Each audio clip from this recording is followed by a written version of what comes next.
こんにちは、モーリーです。旅は自己投資ということで、今回は一生に一度は行ってほしい対馬の旅をお届けいたします。最近話題沸騰の長崎離島の一つである対馬ですが、美しい絶景だけじゃなくパワースポットも数多くあり、そして離島としては適度に都会で、なんといってもグルメが最高すぎました。まさに大人の穴場旅行モデルコースを紹介します。ぜひ大画面でゆっくりご覧くださいませ。それではどうぞ。九州と韓国の間の対馬海峡に浮かぶ国境の島対馬、長崎県に属しており、人口は約3万人。東西を対馬海流が流れ、平地が少なく、島の約 89% が山地であり、各地に原生林が残されています。リアス式海岸やエメラルドの透き通る海、最強の城にも選ばれた金田城、外交の最前線で培ってきた歴史文化、日露戦争の最終局面での戦闘、そして聖地巡礼の名にふさわしい神秘的なスポットが島の至るところに点在しています。遥か遠い神話の時代も身近に感じられるのに、集落では現代の便利な暮らしが馴染んでいるのも対馬の魅力。世界的大ヒットゲームゴースト・オブ・対馬のモデル地としても有名です。全国屈指の漁場有志、食の目利きのプロが買い付けに訪れる魚介類や漁獲量トップレベルのアナゴ、天然塩など一流の食材の宝庫としても知られているため、グルメも素晴らしいです。飛行機では長崎から約35分、福岡からは約30分と近く、高速船なら博多港から定期高速船で約2時間15分、フェリーで約4時間半で移動できます。現地での移動はレンタカーがおすすめです。それでは至高のグルメと絶景、対馬の旅を一緒に楽しみましょう。対馬の旅をする前は、同じ長崎離島の五島列島福江島の旅をしてまいりました。福江島の旅はね、2回目だったんですけども、今回は地元民の方におすすめいただいたお店だけを回るという、こちら最高すぎましたので、ぜひ別動画でご覧くださいませ。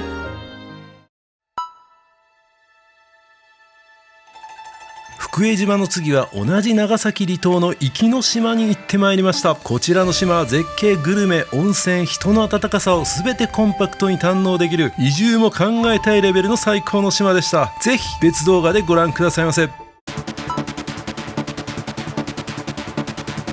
はい、今長崎空港に着いたんですけど、ちょっとバスが遅れてて、またギリギリになりそうです。やばい。しかもめっちゃ並んでるやん。すごいとこです。さあ、今時間が8時57分ですね。9時5分搭乗締め切りなんですけど、まだ保安検査終わっております。急がねばギリギリです。なんでこうなってるの。はい、これで行きます。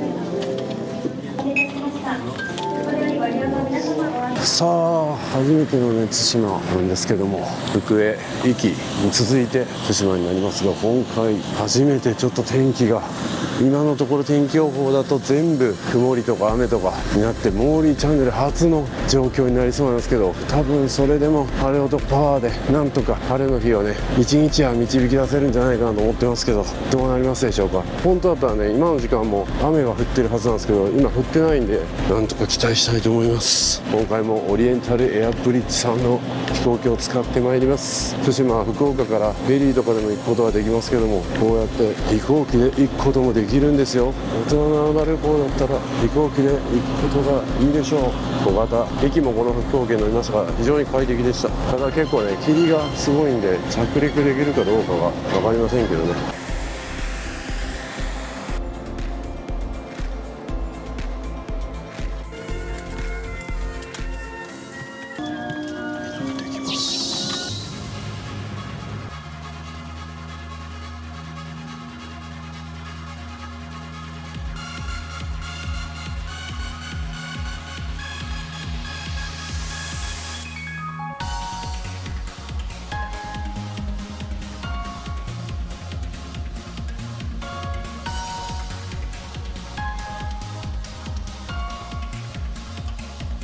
長崎空港から対馬空港までは約35分のフライトになります。い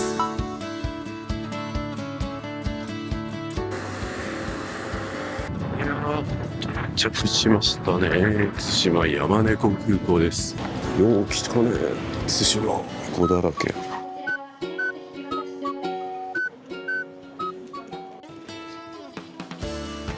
さあレンタカー、バジェットレンタカーですね。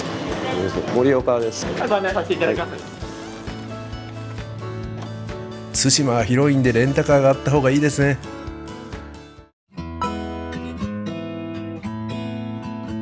普通に山猫って出てくるんですか？ですね、自分対馬出身なんですけど、はい一回も見たことない。一回見たことないですか？マジですか？90匹生きてるか生きてないかっていう、あ、そんなレベルですか。地元の方でも見たことがないと。はい、今レンタカー借りました。ちょっとねレンタカー会社の方、地元の方ばかりだということで、いろいろと説明いただきました。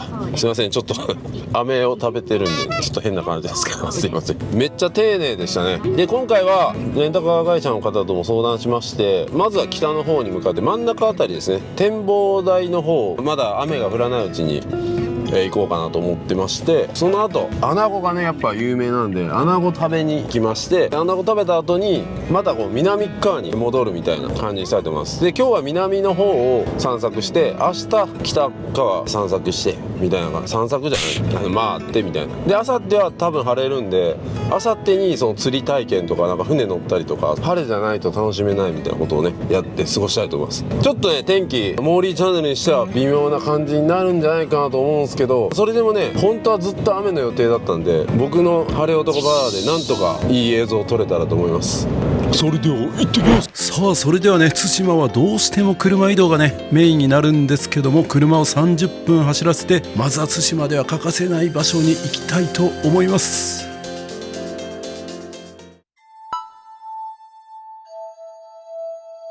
はい、これが和田摘神社というところにやってまいりました。これねゲームのゴースト・オブ・対馬ではまた別の名前の神社としてね登場するんですけども、特徴はですね、この先に見える鳥居がですね水に浮いてるように見えると。でこれも潮の満ち引きとかで変わってくるんですけど、今僕がちょうど来ている時間帯は2本の鳥居が水に浮かんだように見えますね。対馬はね壱岐と同じで、このような神社が非常に多い場所でございます。全て行ってたらねもう50時間ぐらいの対策になってしまうんで、一部厳選してね行きたいと思いますけども、ここも行く人が多いスポットなんじゃないかなと思います。涼しい綺麗な風が流れていていい感じですね。ゴースト・オブ・対馬やりたくなります。もう一回確認したい。実際ね対馬に行ってからゴースト・オブ・対馬をやるっていうのもめちゃくちゃいいでしょうね。鳥居の前で神様に一礼して入りましょうと。でやっぱ韓国語がねこうハングルの文字が書いてます。やっぱここはね韓国がすごい近いんで、船で旅行にやってくる韓国人のね観光客がめちゃくちゃ多いみたいです。だからレンタカーも国際免許証を使って運転している方が多いみたいですね。こんななんかもともと立ってたやつが落ちたんですかね。身代わり鳥居って呼んでますね。平成元年8月1日真珠浜に建立されたこの第一鳥居は台風10号の猛烈な風によって発生したとみられる高波によって倒壊したと。でクラウドファンディングなどを活用したご寄付や島内の、お金を集めたことによって再建されたということですね。なるほど。でこの台風の被害を最小限に抑えてくれたという多くの声を受けて身代わり鳥居としてここに再建立するものであるということですね。なるほど。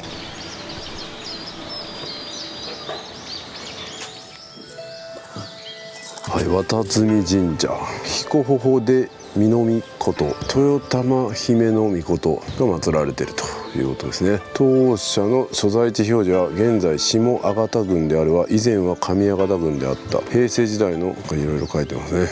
そういうことですね。ちょっと全然頭に入ってこないな。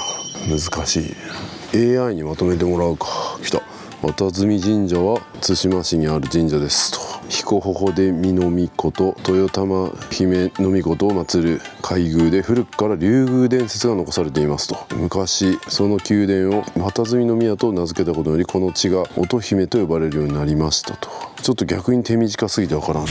こういうところがあるということですね。それでさっきのそのクラウドファンディングで再建したっていうのはゴースト・オブ・対馬ファンの多数参加したそうですね。ゲームの力がこうやってクラウドファンディングでお金を集めたんですね。すごい。2020年11月27からスタートした1ヶ月半の期間で集まった支援金額は2710万3882円。すごいですね。542% と大きな成功を収めることになりましたと。素晴らしいですね。ね。やっぱりゲームファンの方ってこの情に熱い人が多いんですよね。僕のようにね。僕もゲーム好きですからね。優しいなみんな。さあそれではね、まだ雨が降っておりませんので、今のうちに展望台にも行ってみたいと思います。約5分で到着になります。さあもうね、素晴らしい景色がすでにもう見えてるんですけども、さらにね上に行って展望台行きましょう。烏帽子岳頂上ね、行きましょう。この階段登らないとあかんですけど、どこまで登るんやろ。今のところ僕以外の観光客が来てなさそうです。はい、ちょっとね天気がもうちょっとしたらね多分雨が降ってくるんじゃないかなと予想されるんで、雨が降る前にちょっと少しでも綺麗なね景色を眺めたいと思います。また快晴だったらまたね違うと思うんですけど、ていうか結構登るな、マジかよ。もう足腰が、特にね対馬は山が多いんで、はい、登山なんかも最後の日にはちょっと金沢城を登るみたいにやりたいと思ってます。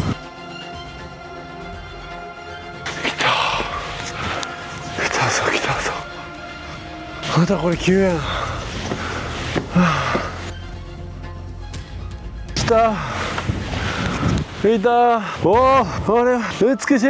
まだこれぐらいの天気がなんか幻想的でいいっすね。対馬っぽい。これはいいわ。素晴らしい。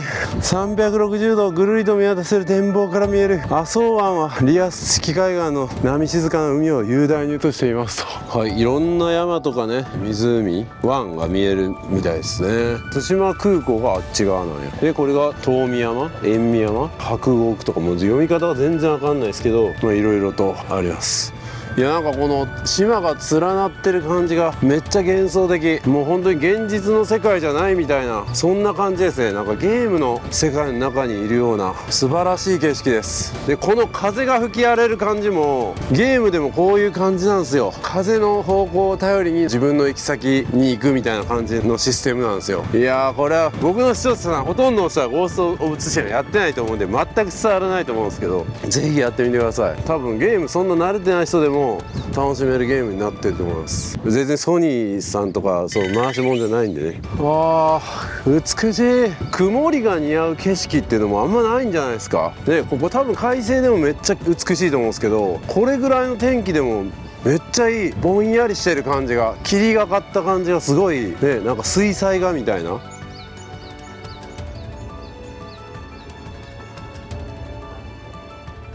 そしたらね、もうこんな景色見てたらお腹空いてきたんでね、ご飯食べ、もうやばい、太ももが張ってる。さっき登ったんでもう年っすね。あかん、太ももいって、もう早く穴子補給せな。対馬といえば穴子補給所。あかん、足いって、あたたたた。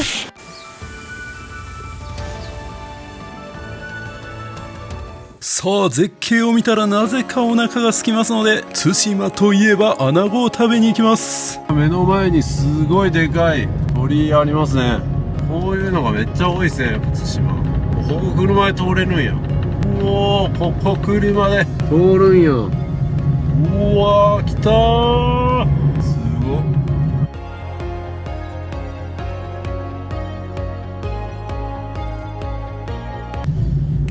こんなところに穴子亭あるんか。なんかめっちゃ工事してるけどな。でも看板間違いなくこっちにあったしな。めっちゃ合ってるんか、めっちゃ木材扱ってる。おお、あったあった。こんなところにあるんや。穴子亭来たー。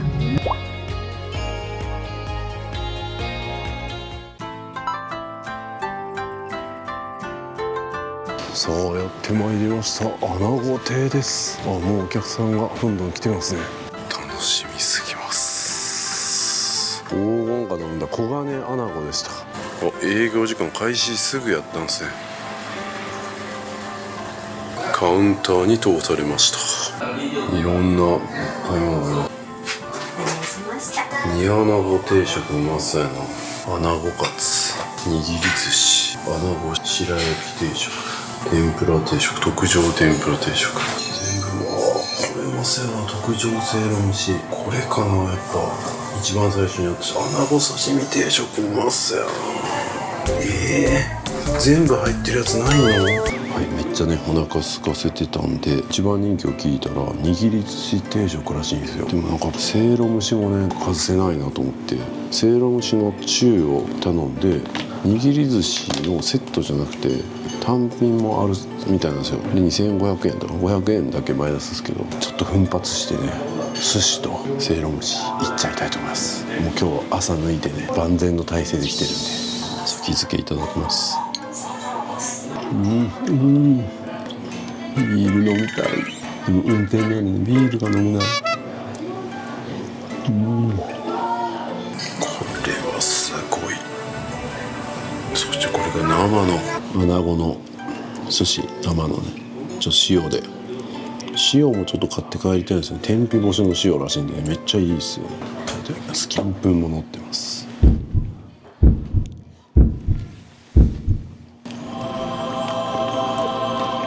めちゃくちゃうまい。歯ごたえが半端ないわ。ちょっと締めました。恥ずかしいけどね、めちゃめちゃうまい。いやー、穴子のやっぱ生とかなかなか食べれないですよね。さあちょっと穴子もうこのままいくか。じゃあいただきます。ふわふわでうまい。これは半端ないわ。うましらす。お茶もうまい。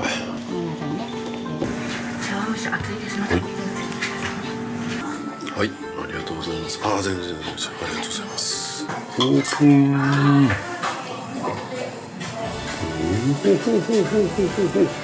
これはうまそう。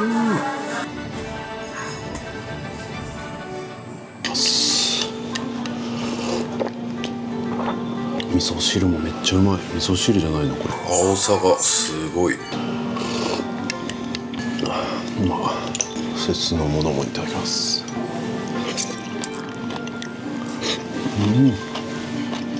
お酢もうま。酢もなんかめっちゃ上品な味でうまい。う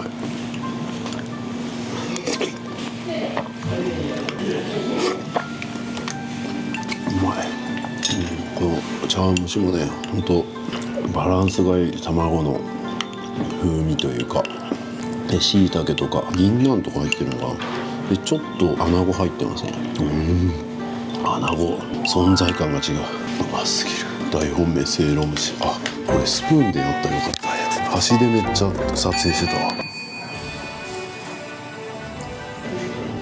じゃあいただきます。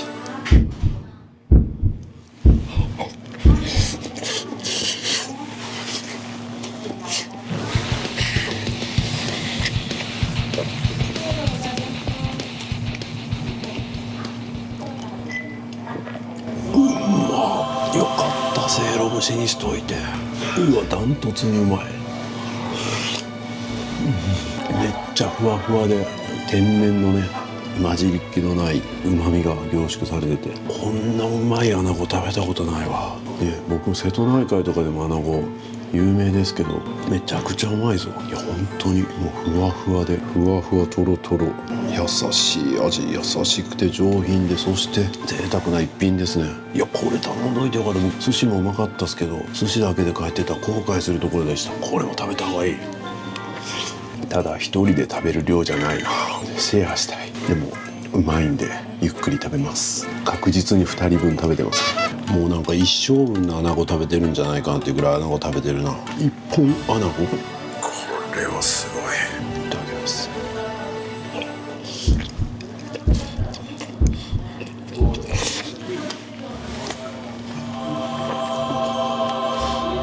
うまい。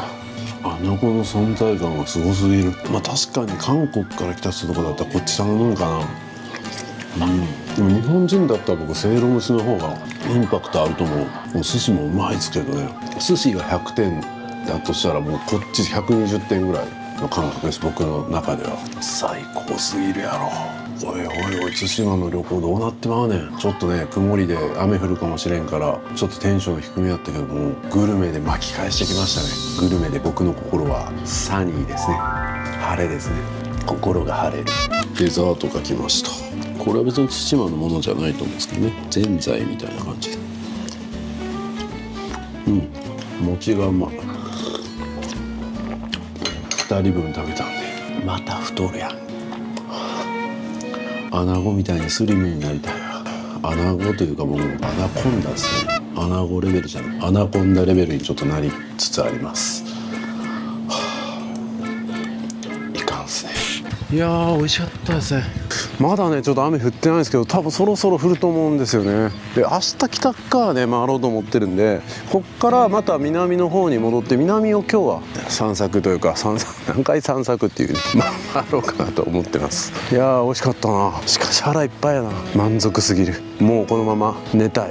これがゴースト・オブ・ツシマですね。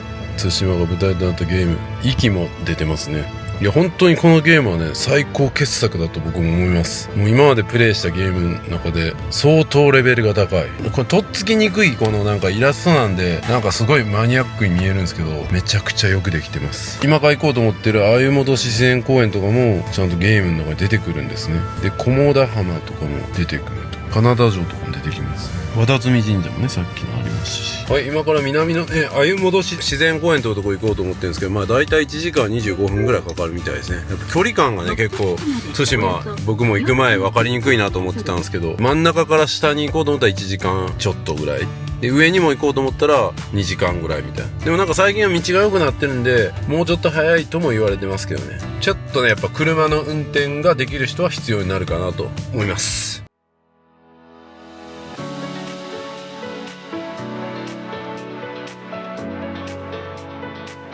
なんと対馬に無印良品ができてるじゃないですか。これも結構話題になってましたね。素晴らしい。車を走らせてるとね雨が降ってきましたが、そのまま鮎戻し自然公園に1時間かけて行きたいと思います。どうなることか。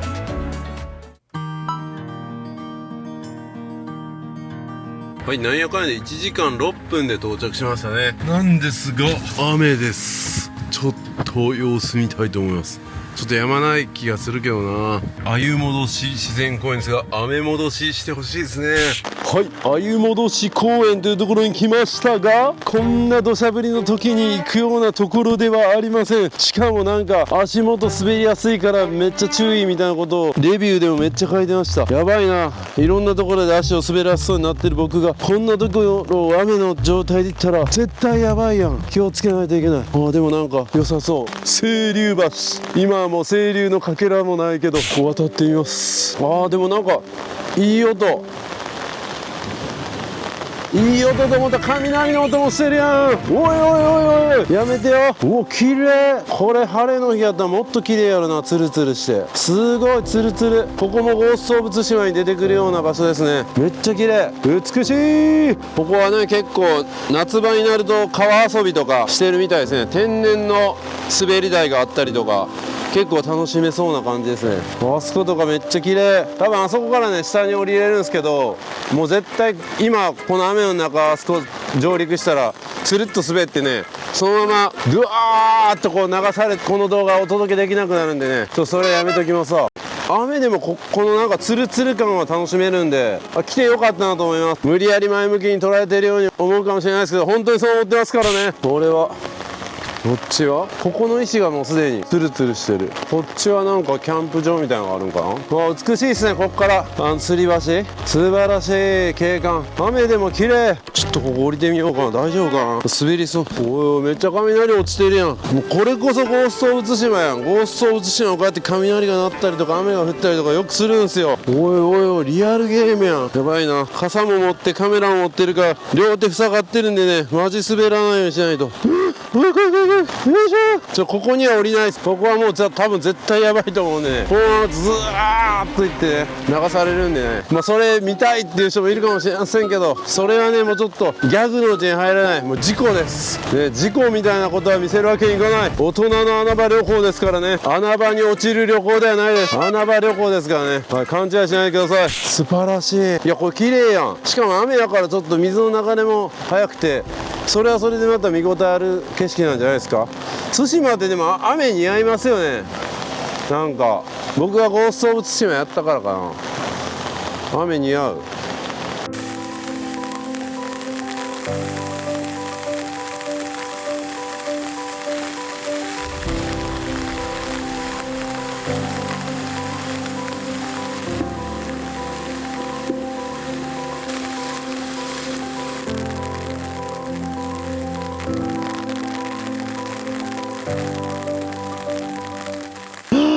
と出ただけでびちゃびちゃになる。いやーちょっとねキルリュックが撥水性がちょっとあるんで助かってます。さすがキルリュック。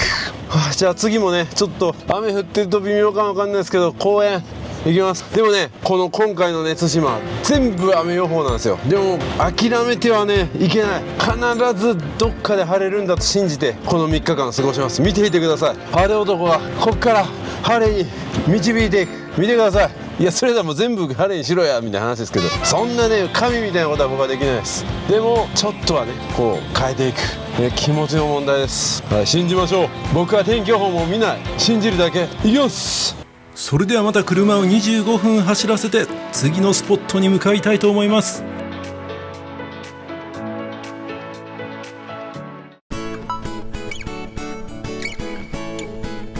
はい、やってまいりました。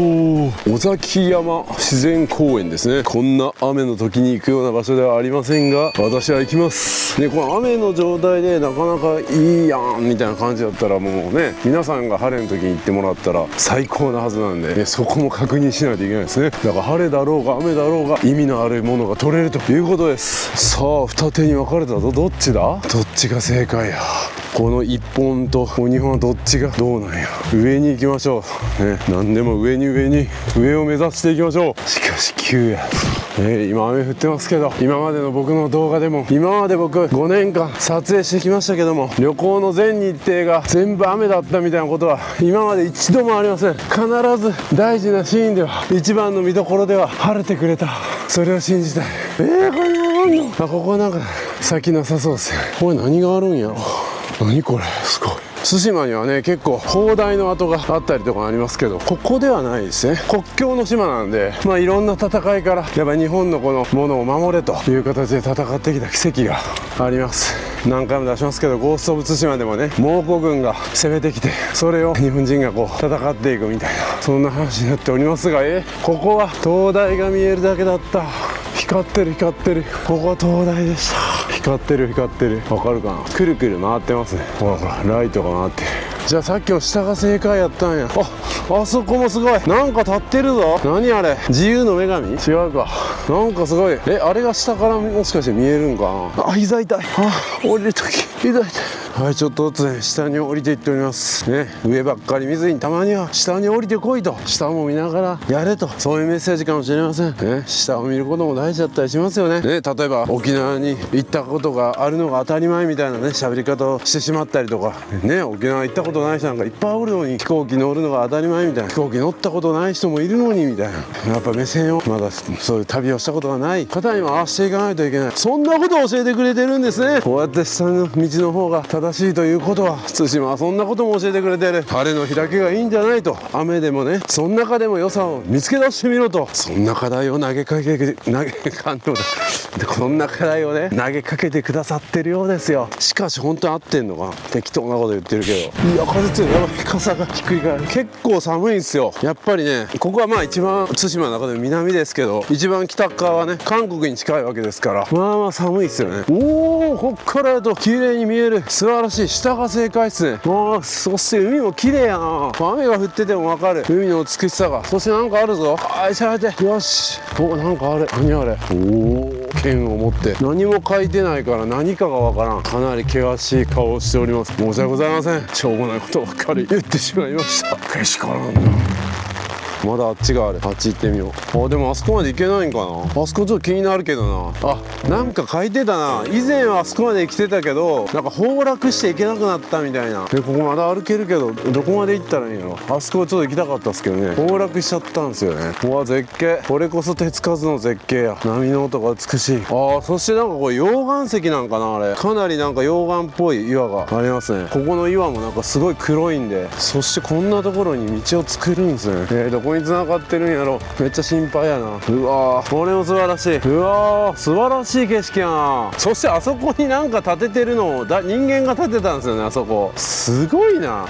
この端っこになんかこう道を作るのもすごいけど、あんなところに建物建ってるのとかもすごいわ。やばいやばいやばい。なんか気が落ちてきそうやぞ。油断したら。ちょうど雨降ってるからずるっと行きかねへん。でも海綺麗。この雨でもわかる。うわすごい。これは見応えあるな。絶景。雨でもここまで絶景ってすごいな。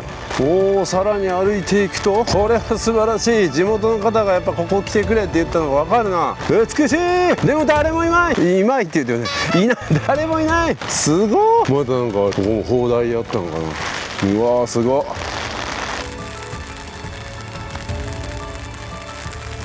おー、石が落ちてる。危ないぞ。足腰が鍛えられる。この石もなんかすごいな。青色してる。なんかあるぞ。ゴミか。ゴミが漂着してるんですね。あ、一周したら駐車場に戻ってきた。あ、ここに地図書いてるな。この茶色いところをぐるっと回った感じなんか。あ、でまた手前のところだったら海岸までちょっと降りれるみたいな感じなんですね。さあ、それでは次はまた神社の方に向かいたいと思います。また空気感の違う神社だそうですよ。さあ、ここも地元の方おすすめスポットということでやってまいりました。ちょっと雨もほぼほぼ止んできましたね。沢津玉神社っていうところですね。もうここに入った瞬間から空気が変わるって聞いてるんでね、めっちゃ楽しみ。ああ、もうなんか確かに違う。うわー、神聖な感じ。これはパワースポットですね。日本書紀に対馬下上田の値が祀る高見結びの神に神殿を献上した記事があると。この神は日本神話の迷信で、放射の起源は悠久の古代に発すると。ちょっと入っていきましょう。素晴らしい。いやー、逆にこれ本当に今のちょっと雨上がりな感じが余計にいい感じですね。神聖な感じ。すごいな、これは。圧倒的に空気感が違う。もういろんなところに行きましたけど、すごい。うわ、結構広いな。どこに行ったらいいんや。こっち側か。こんなに広いのに誰もいないっすね。おっと、危ない。完全に罠や。ここへは行かせないみたいな。ちょっと端っこの方を通っていくか。うわー、一つ一つがなんかもうすごいパワーが。神聖な風が通り抜けます。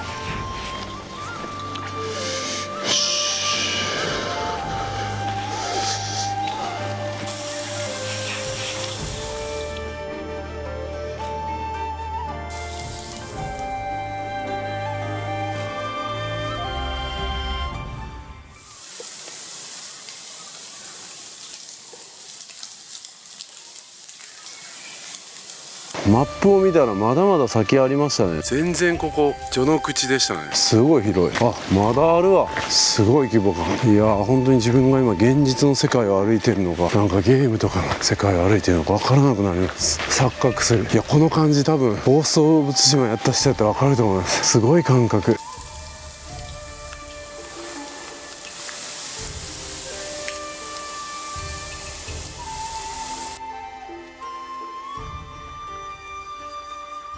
ここがメインどころですかね。ここはなんかメインっぽいな。こ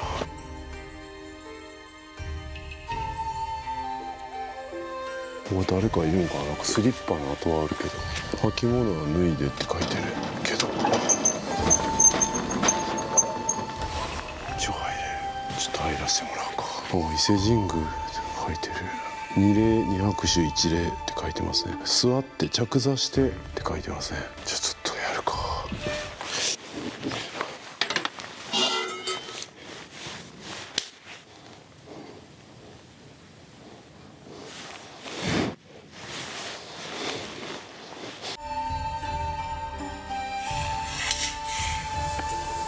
いや、不思議なもんでね、今天気予報は 100% 雨になってるんですけど、晴れてはないですよ。晴れてはないですけど、雨やみました、奇跡です。これもお祈りすることによってちゃんとね、撮影ができるように雨を止ませてくれたんだなと。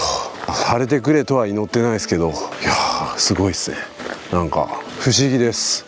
あんだけ雨降ってたのに、急にここに入ってきてから雨が止んでる。小雨が降ってるとかじゃないですよ。もう完全に止んでるんですよ。素晴らしい。奇跡って起こるんですね。あとは Google レビューでね、ご神木が素晴らしいって書いて、トイレって書いてるからトイレしかないんかと思ったら、なんととんでもないご神木が、すごいなんかもう表情があるみたいに見える。これは立派だ。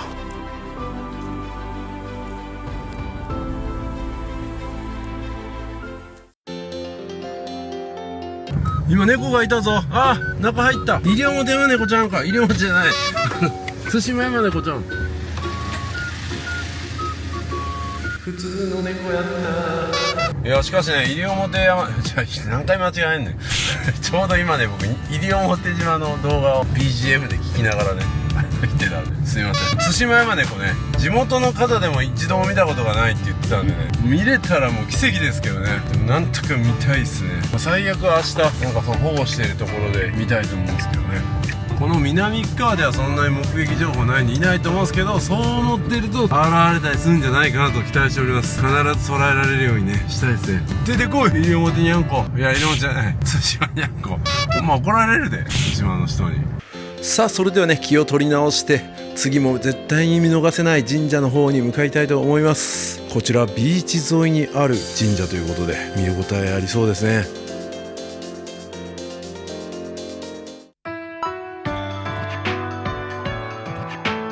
はい、それでは次は菰田神社というところに来たんですけども、ここも何にもわからん。全部消えてる。どういうことやねん。でちょっとここ合ってるんかわかんないですけど、なんか砂浜が超綺麗って書いてましたけど、菰田港。なんかここもゴースト・オブ・ツシマとかアニメのなんとか戦記っていうアニメでも描かれてる場所みたいですよ。だから聖地巡りで来る人多いみたいですね。入り口ちょっと違うとこから入ってきたみたい。まあいいでしょう。あっちから入るみたいで、ここですね、菰田神社。ちょっと神社が続くと退屈でしょうから、さっとここはね移しておきます。こんな感じの神社がありますね。はい、そしてこの菰田神社の特徴は、この神社のすぐ横ですね。横がもうビーチになってると。ここが駐車場やったんや。全然違うとこ止めてた。あ、菰田浜海浜公園ってなってますね、ここ。ああ、こんだけ曇っててもなんか海の綺麗さがすごいわかる。青い。なるほど。神社と東屋とか遊歩道とかね、いろいろあるんですね。これは晴れてる時の方が多分めっちゃいいっすね。でもわかるでしょ、あの青さね。こんだけ曇っててもこれぐらいの青さ出てるんで、多分相当綺麗だと思います。でここは中心街の場所から25分ぐらいで来れるとこなんで、まあ別の日程でも来やすいですね。もし時間が余ったらここにもう一回来てみるのもありかもしれません。いやしかし雨やみましたね。ずっと雨の予定なんですけどね、この昼からいい感じで。明日もしかして晴れるんじゃねえの。ああ美しい。ここはな海水浴とかもできそうですね。ちょっと全部サラサラっていうよりはちょっと小石がある感じなんで、履物は履いてた方がいいかもしれないですけどね。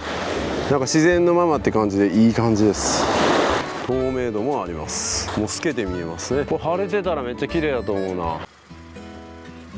今回ねレンタカー借りたこのバジェットレンタカーさん、めっちゃいろいろね情報をまとめてくれてるんですよ。これがすごい助かりますね。ちゃんとナビのマップコードでたどり着くようになってるんで、それで僕も今回おすすめの佑玉神社とか菰田神社とかをこう選んでね、綿積神社とか選んで行ったりしたんですよね。こうやってねまとめてくれてるのはありがたいですね。この菰田の周りは結構集落になってるんですね。はい、あんな感じで集落の中に菰田神社が存在してるんですね。ここはなんか船があったりとかしてるんで、これ漁師の町になるのかな。はい、それでねホテルの方に向かいたいと思います。ここから25分ぐらいですね。多分20分ぐらい着くんじゃないかなと思います。それからねお楽しみの飲み歩きやりたいと思います。はい、伊豆原の方にやってまいりました。もうここまで来るとねもう街ですね。もうほぼ街。ローソンもあります。ガソリンスタンドもあります。ガソリンはやっぱちょっと高めですね。この辺はもう本当に島だと言われなかったらわからないぐらいちゃんと街になってますね。あ、めちゃくちゃ高いな。ガソリン50円ぐらい高いんじゃない。40円ぐらい高いかも、普通のところに。au ショップもありますね。これはなんでか警察署、でかい警察署あるな。ハローワークもあります。東横インもありますね。都会だな。あんなねなんか幻想的な神社もあると思えば、先に僕が今日泊まるホテル、もうね飲み歩きの拠点なんで安いところを選びました。あったあったあったあった。ここですね、このホテルベルフォーレ。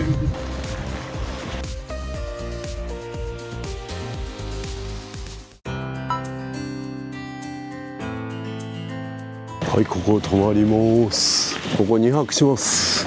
めっちゃ静かや。はい、こちらに宿泊をさせていただきます。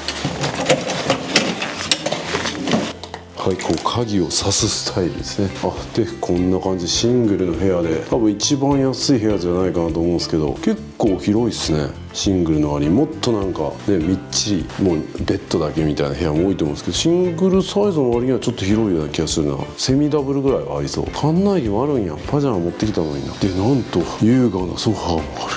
そして何これ、美顔器、何やろこれ、加湿器かな。ちゃんとデスクもあって仕事もできるな。思ったより良かった。もうなんか飲み歩きの場所なんで全くなんていうんですか、まあ期待してなかったっておかしいですけど、ベッドの横もちゃんと電源もあるし、思ったよりいいぞ。お茶もあるし、ドライヤーもあるし、ミネラルウォーターも無料でやってくれるし、ちゃんとマッサージなんか、マッサージはでもちょっと高めやな。島価格じゃないな。これなんとこんな絵まで、これは見せれるのか。ここはユニットバスなんですね。これも本当オーソドックスなビジネスホテルのタイプで、ちょっとしかも広めな感じでいいですね。ちゃんと浴槽もあって貯めれそうですね。これはありがたいな。はい、それではね、飲み歩きの方向かいたいと思います。今日はね、まず1軒目はですね、居酒屋すみっこというところに来たいと思いまして、まさにね、集落というかこの中心街の隅っこにあるということで、ホテルから歩いて10分ぐらいのところに行きたいと思います。まあその10分ぐらいの間にいろいろと歩きながら街の様子見たいと思うんですけど、松本清とかあるし、こんなちょっとショッピングモールみたいな日本観光物産館、モスバーガーまである。都会っすね普通に。この辺歩いてるとなんかこう島の感じがしないですね。勝手な僕の島のイメージですけどね。であそこに蔵って書いてますけど、その蔵の横にやっぱ韓国のねハングル文字があります。そして東横インもそびえ立ってる。やっぱり韓国の方がね多いんでしょうね。いや本当に普通ですね。ただなんかこんなでかい急域があったりとか、なんか島っぽいところを感じさせることができます。鳥居が至る所にあるっていうのはなんか対馬の特徴な気もします。ちゃんと公園もありますし、でも公園にある木がちょっとやっぱり違いますね。すごい大塚ポカリスエットがめっちゃある。古いロゴ。この辺なんかすごいな。鳥がめっちゃ飛んでる。何これ、鳥すごっ。ツバメか。めっちゃツバメがおる。気がついたらもう上鳥だらけです。ここもなんか島ビルゲストハウスってなんだろうね。この辺歩いてるとなんかちょっと風情ある感じですね。アナグラーって書いてる。休み。この辺なんかちょっと温泉街みたいな、なんかそんな雰囲気になってきた、はい、城崎温泉みたいな雰囲気。ここめっちゃハングルや。これかバーガー屋さん、対馬バーガーキヨっていうとこかな。ここも結構行ってる人いますね。ちょっと僕は今回の日程だと行けそうにないですけど、この辺りじゃないかな。ここでもなさそうな。山ちゃんって書いてる。こっちでしょ。足拭いて。ここかな。あったあったあったあった。こんなローカルなところに。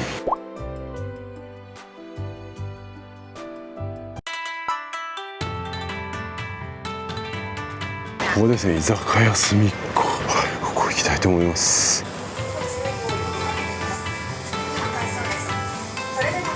すごい。対馬らしいの。そう観光客におすすめ。刺身が時間かかるので、刺身の注文を入れたり任せて直さばきます。はい。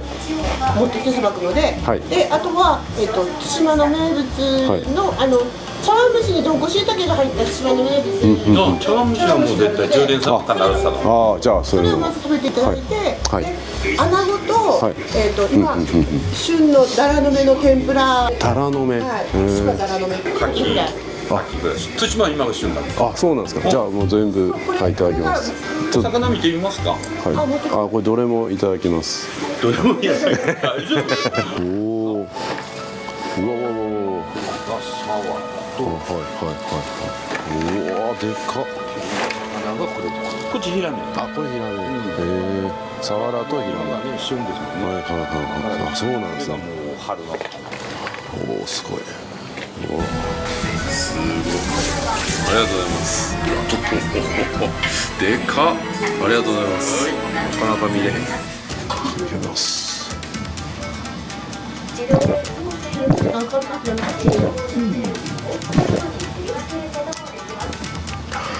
対馬のしいたけどんこの。おお、すごい。おお。茶碗蒸し。どんこし。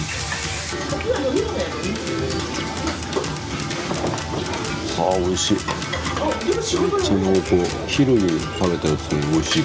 お酒入ってるからかな。これ茶碗蒸しにお餅とか入るんですね。うちは入ってますね。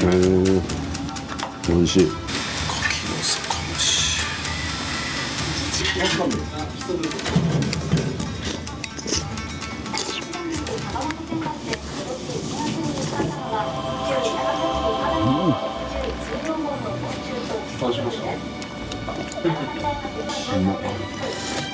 牡蠣美味しいです。よそはね、1、2月ぐらいが旬や。ああ、そうです。そうですよね。寒い時のイメージですよね。なぜか対馬は今が旬と、ね、3月25ですから。ああ。花見で牡蠣を持っていくと本土では考えられないです。僕兵庫県赤穂市出身なんですよ。まあ一応そこも牡蠣が有名ですけど、やっぱ冬ですよね。穴子とかも結構そこやっぱ瀬戸内も穴子ね。でもやっぱ全然味がでも違いますね。酒のつまみに。ありがとうございます。ありがとうございます。これは何ですか？わかめ。わかめ。の佃煮。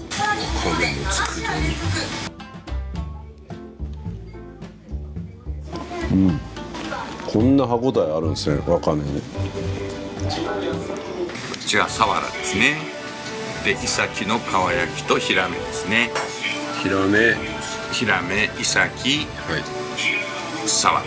これがサワラ。サワラですね。背の方と腹の方とですね。で、これがヒラメの縁側。これ。そうですね。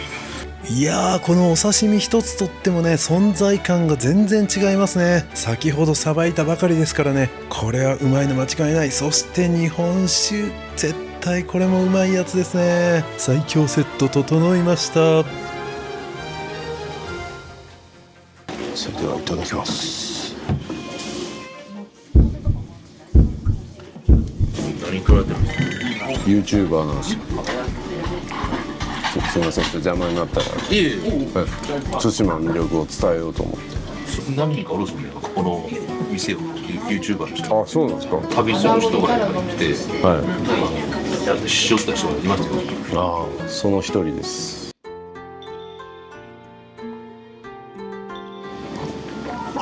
自衛隊の人の中に近いのはキレがあってフルーティーな感じ。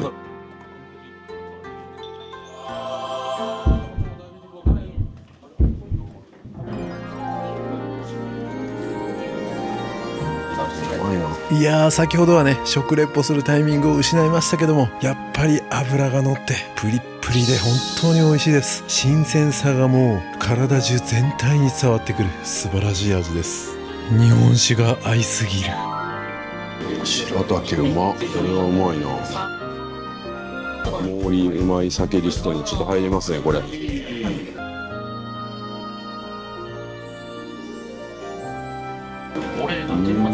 サワラもヒラメもすっごいうまい。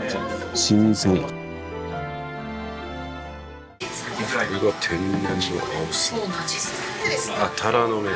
今の時期タラの木っていうのがあるんですか。生えてきたやつをポキって折ってこれを旬のもいいですよね。サモテンポ。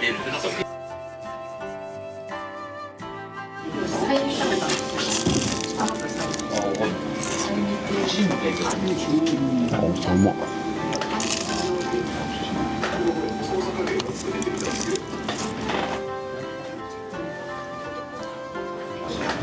で、無言で撮影すると編集が大変だったりしないですか？結構なんか皆さんおしゃべりされてるイメージがあったけど。あ、無言ですと後から大変です。ねえ。はい。これを後から入れるんですよ。喋ってもらって大丈夫ですよ。はい。いや、喋ったところはそのまま使うんですけど、喋ってない時は後から入れます。まあ後から入れたり、ちょっと早送りにしたりとか。柔軟剤あ、この天ぷら。こんなもんや。マッサージとかノーパンしゃぶしゃぶとか。ふわふわ。ここ使ってもらっていいですか？今でもね。ピーセな感じ。してなりましたね。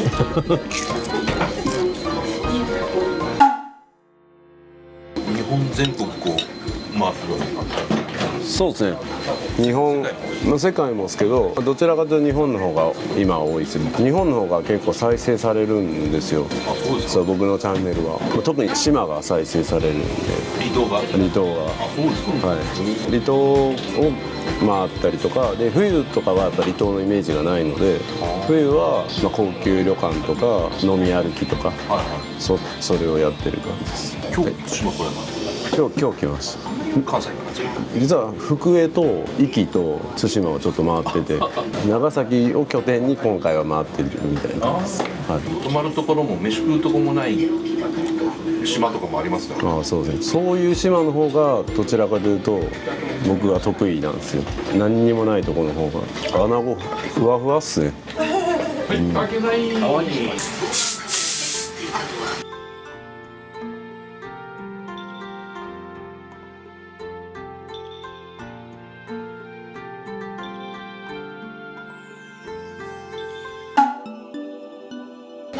神社が5個ぐらいある。それがもう普通にある。百須玉。どこにあるんですか？今日行ったな。行きました今日。そこにあってですね、水になってるんですよ。対馬の神社って大体水で、筒になってたから恐ろしいところ行ったら面白かったですね。恐ろしいところ。そこは行ってないな。物を落としちゃいけないとか、物を落としても拾っちゃいけないとか、真正面を向いて歩いちゃいけないとか、いろいろ今やっと解禁になって入れるようになったんですけど、いろいろルールがあって、そのルールを破ったら靴を頭の上に乗せて陰の子ってこう後ろ階段が陰の子って階段がたどりできるということで。深いっすね。でも今日行く先誰もいませんでしたね。ずっと一人でしたね。面白いのが、その百須玉神社のある筒に行って地元の人とお話をすると、筒弁がものすごく私たちが聞いてても全く分かんない。地元の人にすら会わなかったな。違うと対馬はこれ食べてみて。ありがとうございます。かんころ、黒ごま、あんこが入ってる。美味しいよ。かんころ餅がまさかの対馬でもありました。ちょっといただきます。でも全然違う。全然福江と違う。なんやろ、表現が難しいな。普通の餅になんかちょっとこうさつまいもなんですかね、これ。お芋っぽいですか？なんかすごいね、なんか薬草みたいな味もするんですけど、でも芋の味するな。さつまいも有名なんですか？森さん？森岡っていう名前です。はい。このモル、高森の。守るです。守るです。ガードの方。ガードの方です。ありがとうございます。ありがとうございます。ドローンも飛ばされるんですか？ドローンも飛ばします。はい。よくしとってくださいよ。はい。もうめっちゃいい感じで作りますんで。はい。ありがとうございます。ありがとうございます。ありがとうございました。ありがとうございました。さあ2軒目どっか行きたいですね。ちょっと色を変えて違うところ行きたいですけど、スナックとかも結構あるんですね。焼肉居酒屋とかあるんですね。明日もねまたここで飲み歩きしようと思ってるんで、なんかねまた明日の店とかも考えないといけないな。寒いぞ。先にありそうですね。一応カフェバー、このカフェバーみたいなのもあるんですね。ここや。ミュージック&ドリンク風音か閉まってる。なんてこと開いてないやん。ここ行こうと思ったのに閉まってる。無念です。定休日かな。やってるか姿がない。なんてこと。なんか行く前に電話した方がいいよと言われたけど、やっぱ開いてなかった。この小田港っていうねところも結構評価が高くて地元の民に愛されてるらしいんですけど、なんともう閉まってる。もうライトついてないな。なんてこと開いてんのかな。いや開いてないよな。ライトついてないもん。この串揚げ千金丹ってところもねすごく評価が高い串揚げの店なんですけど、今もうお店閉まってて、しかも明日も予約いっぱいで入れないということです。無念です。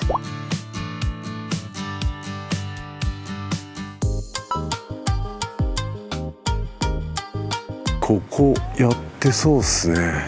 ここ行こうかな。魔法から注文するみたいですね。でなんかちょっと電源がね結構ある店が多いね。さっきの店も電源がありました。ありがたいですね。本ちゃん焼き来ました。これね他の地域とかでもありましたよね。青森とかもあって、そして焼酎の山猫の水割りですね。じゃあいただきます。とんちゃんなんかすごいご飯が進みそうな匂いがしてる。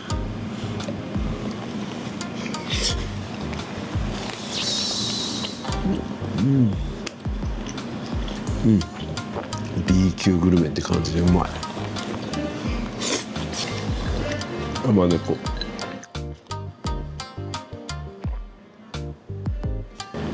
まい。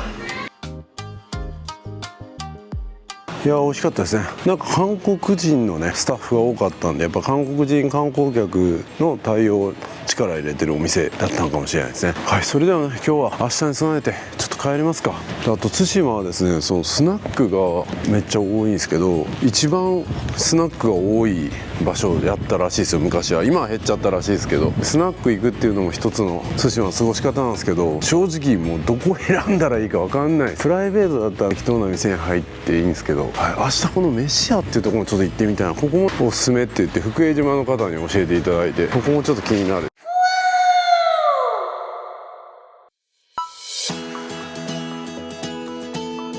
はい、おはようございます。今時間はですね10時40分ぐらいなんですけど、ちょっと寝すぎちゃいましたね。まあでもね、雨もう降りそうにないです。風がちょっと強くて曇りは仕方ないですけど、雨はもうね多分降らないと思います。引き寄せましたね。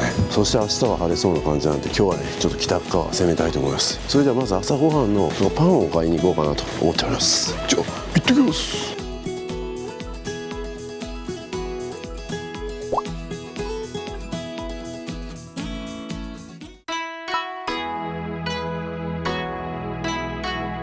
はい、パンを買いに行こうかなと思ったんですけど、対馬名物みたいなのがこの渡辺菓子店で買えるみたいで、これを朝食代わりにしたいなと思います。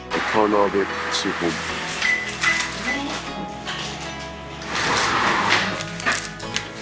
はい、なんとか買えましたね。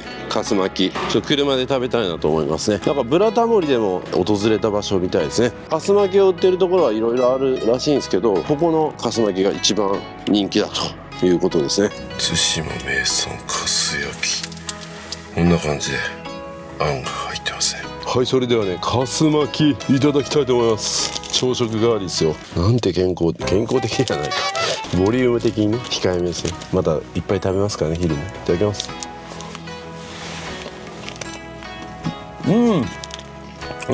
組み合わせ的にはどら焼きっすね。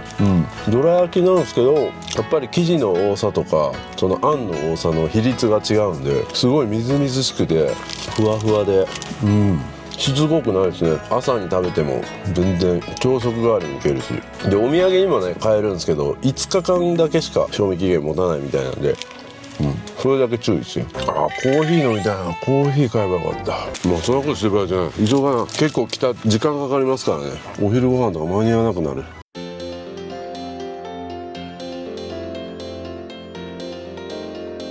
この辺り圧倒的ですね。なんかすごい大自然がすごいわ。秘境に迷い込んで、こんなところにも道があるんですからね。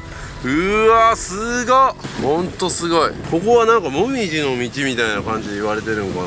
だから秋とかすごいんでしょうね。ひんやりしてますね。涼しい。空気もめっちゃ綺麗。やっぱり対馬の紅葉とか書いてますね。この辺紅葉がすごい綺麗なんですね。今はどちらかというとね春なんで紅葉は見えませんが、でも本当に素晴らしい。車走らせてるだけでめっちゃ気持ちいい。なんかちょっとだけ通り雨が通ってきたのと、こういうやっぱね峠道みたいなのがすごい多いんで、運転は本当に注意っすね。結構道も狭くて、いつ落石があってもおかしくないみたいなね、そんな道なんで、結構木とかも折れたやつが超怖いっす。まさに大自然のね道って感じで。まあでもなんかナビでやったら2時間半ぐらいかかるっていう感じでしたけど、1時間半もかからなさそうな感じですね。1時間半ぐらいついてるの。運転はね結構長いんですけども、車を走らせてるとすごい幻想的なね風景が見えてまいりましたので、そちらを見たいと思います。はい、あまりにもね途中道が綺麗だったんでちょっと立ち寄ってみました。いろいろと走ってる中でもこう駐車場があったりとか見れる場所があるみたいですね。でもちょっとね足をこう運ぶだけですごいっすよこれ。清流、まさに。ちょっと降りていけるかな、はまらないように気をつけて。うわー美しい。これある意味上高地とかより素晴らしいんじゃないの。もう本当に自然そのものやん。あーすげえ清流、水の音が美しい。癒される空間っすね。いやほんと誰もいません。すごい、こんなところにもちゃんとこんな設備があるっていうのがすごいわ。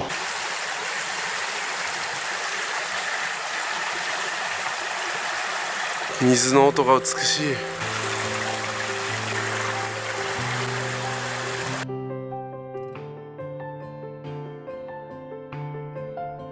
ここもすごいっすね。圧倒的や。すごいすごいすごいすごい。これも素晴らしいですね。前にバスが通ってます。紅葉街道を終わりました。日高津エリアですね。ここにもね宿泊施設とかあって、ここでも泊まってもいいかなって思ったんですけど、今回はちょっとねいろいろ考えた末に同じところに泊まることにしたんですけど、こっちに泊まってもよかったかもしれないですね。今結構距離も走るんで、距離走って2日目とかはこっちに泊まってみたいな感じも選択肢としては全然ありだなと思います。こっちはこっちでねそれなりに発展してるんで、ちょっとこの辺に良さそうな寿司屋さんがあったんで、そこに寄りたいなと思っております。この辺りだと思うんですけどね。ガソリンスタンドもありますね。この辺じゃないかな。いいとこ、いや違う。あ、これはこれか。寿司どころ新一やってんじゃないの。やってるやってる。車止まってるし行けんちゃう。何店舗かやってるみたいですね。お菓子とお土産とか鶏飯とか。なんと本日休業、不定休って書いてたのにマジかよ。他の店探すか。隣空いてるけど、隣も評価高いんでちょっと隣行ってみようかな。ここにしようかな。これも巡り合わせですね。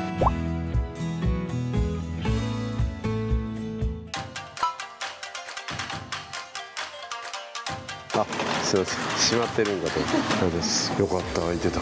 鍵が閉まってたんで閉まってるんかなと思って。ランチメニューがこんな感じですね。どれがいいやろ。アナゴカツなんかな。アナゴ尽くしですけどね、昨日から。アナゴ釜飯もいいな。ちょっと聞いてみよう、どれがおすすめか。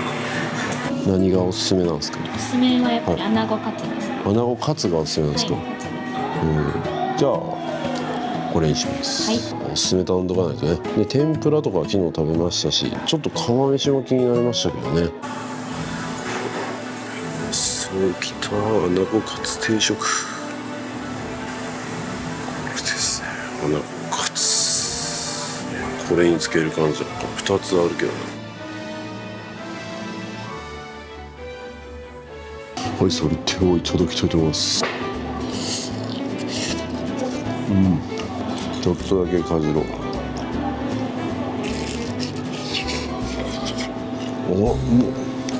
僕も昨日散々アナゴ食べてきたけど、これもこれでうま。またなんか天ぷらとは違う感じですね。めっちゃ美味しいとんかつ屋さんの揚げ方でアナゴを揚げてるって感じだから、カツがサクサクなんですけど中のアナゴがふわふわやからめっちゃ絶妙な食感。これ3切れしかないけど10切れぐらい欲しいなこれ。うまっ。いや僕もね瀬戸内出身で、アナゴが有名なところねたくさん知ってますし食べたことありますけど、対馬のアナゴちょっと別格っすね。このアナゴ食べるためだけに対馬に来てもいい。本当にそれぐらいで、あとねこの時期だから食べれてないですけど稲サバっていうサバもあるらしくて、それもめちゃくちゃうまいらしいんですよ。これまた来ないといけないですね。いやー美味しかったですね。そして目の前にある海町ベーカリーっていうところもね美味しいらしいんですけど、1時半から開くんですね。あと20分か。ちょっとここで待ってたらねもうちょっとギリギリの予定なんでね間に合わないんで今日は諦めます。メロンパンとか美味しいみたいです。それではね、この近くに綺麗な海水浴場があるということなので行ってみたいと思います。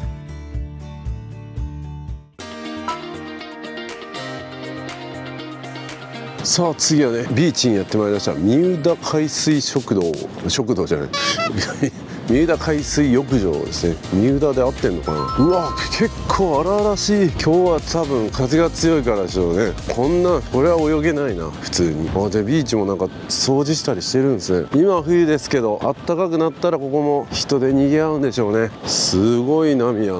俺は泳げないな今日は。ちゃんとビーチクリーンもしててありがたいですね。うわ寒い。でも近づくとなんか美しいのが分かりますね。素晴らしい。透明度はいいですね。うわすげえ波。でも波の音癒されますね。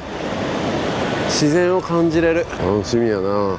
明日釣りとかする予定なんでね、楽しみです。こうやって掃除してくれてるんですね。素晴らしい。あります。やって掃除してくれる人がいて、綺麗なこうビーチがね成り立ってるんですね。いや本当わかりますよ。僕もいろんな離島に行ってね、やっぱこういう活動がその人工的にできないとことかだと本当に漂着ゴミがねそのまんまあったりとかするんで、ありがたいですね。どうしてもね海から流れてしまいます。そもそもね海にこうゴミを捨てる人がいなければそんなことは起こらないと思うんですけどね。やっぱりねどうしてもそういう人が現れてしまう。この動画を見てね、少しでもそういったゴミを捨てるような人がねいなくなることを願いますよ。本当に。結構さっきのね海水浴場から、キャンプとかもできるみたいですね。そして温泉もあるんですよここ。そして東横インまであるんですよ。めっちゃいいですね。温泉入ってみたいな。温泉はやっぱり気になるんで行ってみたいと思います。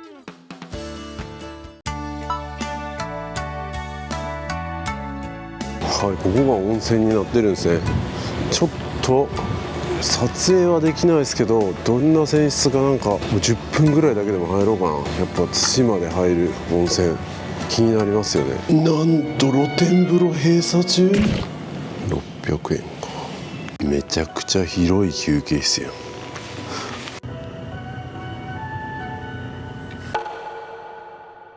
いやーサクッと入ってきました。5分ぐらい経ったかな。めっちゃちょっとだけなんですけど、もうね観光しないといけないね。いやでもねめっちゃ良かったっす。壱岐みたいなすごい塩分濃度が高い有馬温泉系のね泉質かなと思ったんですけど、どちらかというとね青森で体験したもうぬるぬるのローションみたいなね、そんな泉質でした。美肌の湯ですね。下呂温泉とかそっち系のお湯でした。これは入る価値あるなと思いましたね。でも僕はもう次行かないといけない。もう元はといえば僕が朝起きれるのが遅かったのが原因なんですけどね、急ぎたいと思います。ここから砲台の方行って、その後ですね山猫、対馬山猫が見れるとこ行きたいと思っておりますんで、急がないと間に合わない。急ぎます。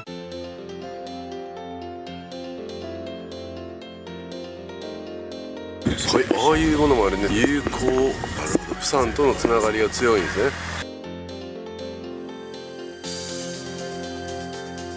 ちょっとたどり着かんな砲台。迷ってます。この辺なんですけどね。国境トンネル。そう国境トンネ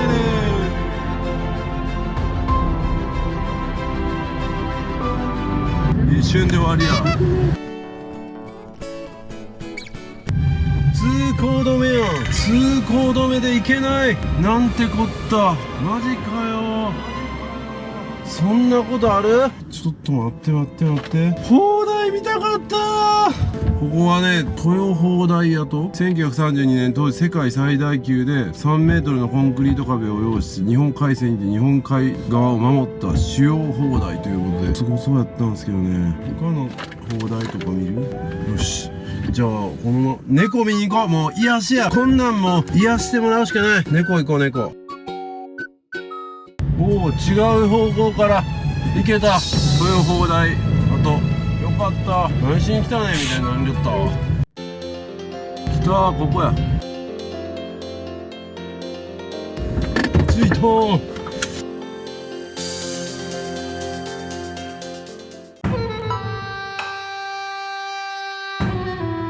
はい、やってまいりました。いやーよかった。これはもう本当に対馬の端っこ、もう北川って言ってる。対馬ってでも北に見るとこういう感じなんですね。本当にちょっとこう国境というか、あと韓国展望所とかありますけどね。はい。で後からこの野生生物保護センターで山猫みたいなと思うんでちょっと急がないといけないですけど、はい、とりあえずここ見ましょう。さっきの海水浴場も本当はこんなに美しいんやね。荒々しかったけどな。こういうことですね。豊砲台屋と書いてますね。第一次大戦後日本は軍備拡張計画を推し進める中、対馬海峡を封鎖する目的で対馬北端の軍事徴用省のこの地に昭和4年5月より約5ヶ月間歳月を費やし、昭和9年3月に豊砲台台を完成させました。この砲台は大正11年ワシントン海軍軍縮条約の締結により航空母艦に改造されることになった赤城の45口径 40.6 センチキャノン砲1機2門の砲塔砲台を設置したという説のほか、戦艦土佐や戦艦長門のものであるとの説もありますと。まあなんか砲台置いてあった跡があるんですね。ちょっと見てみましょう。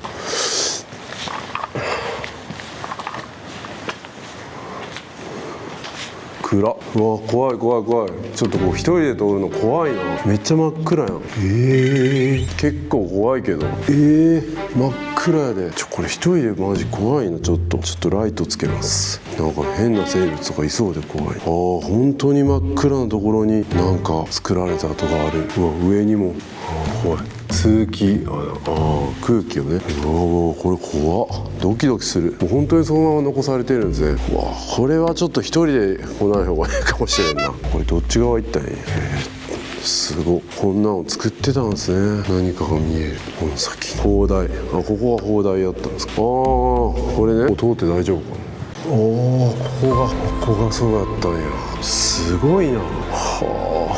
すごい。こっからなんか打ち上げたりしてたっていうこと。いや本当に対馬はね、その神社のこともそうだし、こういう軍事的なこともそうだし、ちょっとね奥深いっすね。これはやっぱちょっとガイドさんとか入れて説明してもらったりしないと。僕の今回の旅は観光としては網羅してていろんなパターンで撮れてると思うんですけど、やっぱり深く知っていこうと思ったらガイドさん入れたりとか、またちょっと違う見方をしないといけないなっていうのはすごく感じましたね。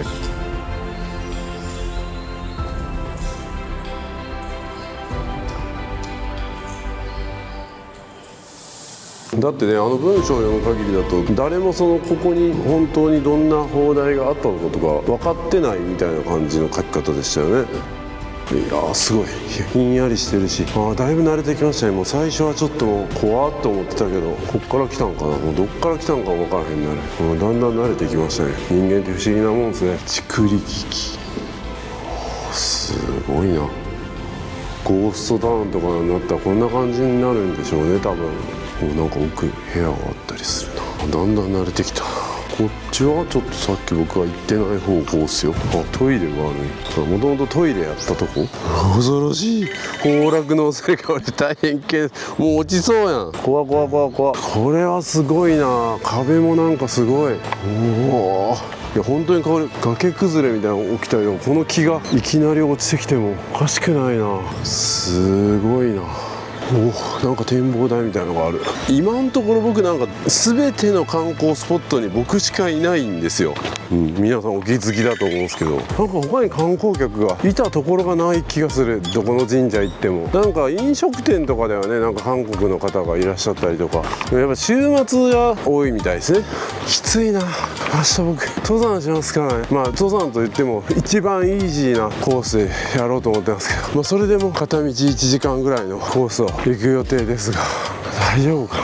こんなもう数分登っただけでも息切れしてるけど、これが砲台上から取ろうと思っても取りづらい。こんな感じですね。ちょっとバリケードがあって取りづらい。ここはええか。こんな感じになってます。この砲台は戦略上重要な海峡であることから旧陸軍によって設置され、昭和4年5月に起工し9年3月に完成しましたと。40cm キャノン砲は 18.5m もすごいな。戦艦の主砲と同じぐらいの大きさだったということですね。ここになんか図がある。さっき通ってきたのがこういうことですね。エンジンとかそういうのがあって砲台があったということですね。だから貯水槽のところがなんかさっき便所ってなってたところか。幻の砲台やって。砲を操縦する動力は水圧を利用したと言われ、そこに先進的な技術が伺われますと。実戦に参加することなく幻の砲台として今の姿になりましたが、そういうことなんか。使われてないんやね結局。韓国展望所とかもこっから行けるの。芝生フィルム。どれぐらいかかるんやろ。すぐ行けるんやと行くけど、普通に登山じゃん。温泉入ったばっかりなのにすぐ汗かくことになるんじゃん。でもちょっと天気悪いんでね、さすがに韓国は見えないと思うんですけどね。でもこんなところから見えるっていうのはお届けできそうなんで。これどこまで行かせる。こっから見えるか。この辺から見えるはずでしょう。私には見えます。私には見えますよ。プサンが見える。皆さん見えませんか？心を無にして見てみましょう。それで戻ります。あと韓国展望所、ここ見てたら臨時休業って書いてある。どういうこと？臨時休業改修中なのかな。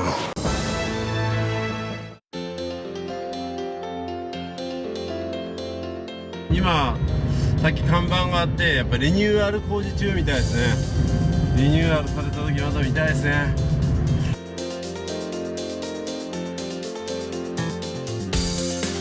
この辺走らせてると注意みたいな感じで書いてますね。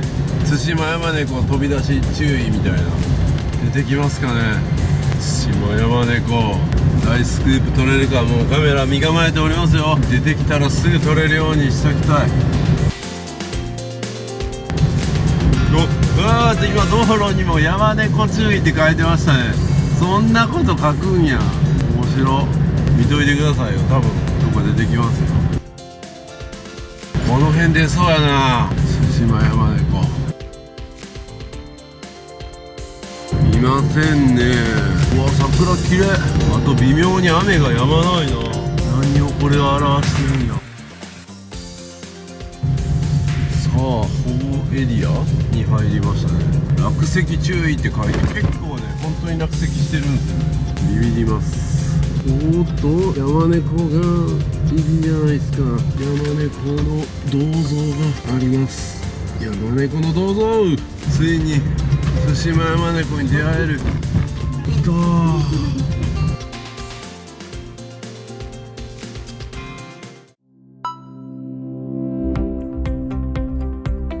はい、曽崎公園、なんか下に正式名称曽崎公園って書いてますけどね。日本最北西端に位置し、韓国まで 49.5 メートルと日本とユーラシア大陸との最短の地です。そのため空気の澄んだ日には韓国の山並みや夜には街の光を見ることができますと。対馬山猫保護センターがあるんで、そこ目的で来ました。最北端の地も行けるんや。そこまで行くか。なんか30分コースが書いてるしな。めっちゃ遠そうやな。ちょっと時間がないんでね、とりあえず猫見に行こう。猫のところに車で行けるやん。ちょっと待って、車で行けそうやん。保護センターちょっと車で行きます。さあそれではね、やっと対馬山猫を見ることができます。これは楽しみですね。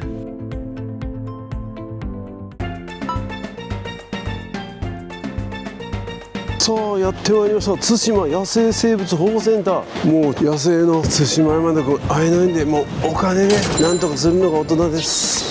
素晴らしいですね。対馬山猫、国の天然記念物に1971年に指定されてます。僕が生まれるより前ですね。あ、しかもお金でなんとかするとか言ったけど、ここ無料です。めちゃくちゃありがたい。月曜日だけ休み。昨日行ってたら休みでしたね。今年1月2日3日と立て続けに対馬山猫の交通事故が発生しますと。地震があった次の日とかやから、もしかしたら猫もなんかそわそわしてたんかもしれないですね。今年度これで4件と気をつけないといけないですね。結構交通事故の記録短いですね。今走ってきたところも交通事故あったし、今からね帰る時に寄るところも交通事故結構発生してますね。いろんな動物園でも見ることができるみたいですね。福岡とか京都とか名古屋、野生みたいですよね。ベンガル山猫の足。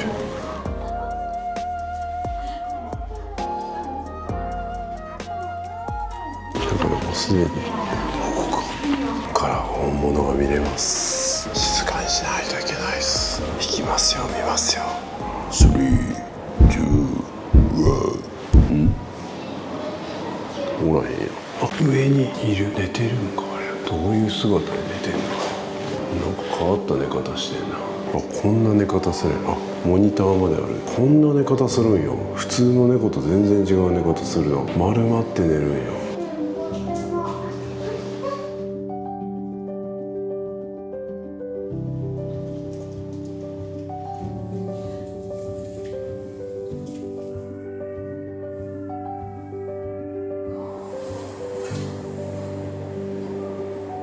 いやいや、全然動かへんやん。どういうことやねん。夜行性なんで仕方ないですね。ずっと寝てます。でも確実に息はしてるんで、なんか感動しますね。ちょっと、息してます。で時々ちょっとなんか顔が寒そうですね。風今日強いですからね。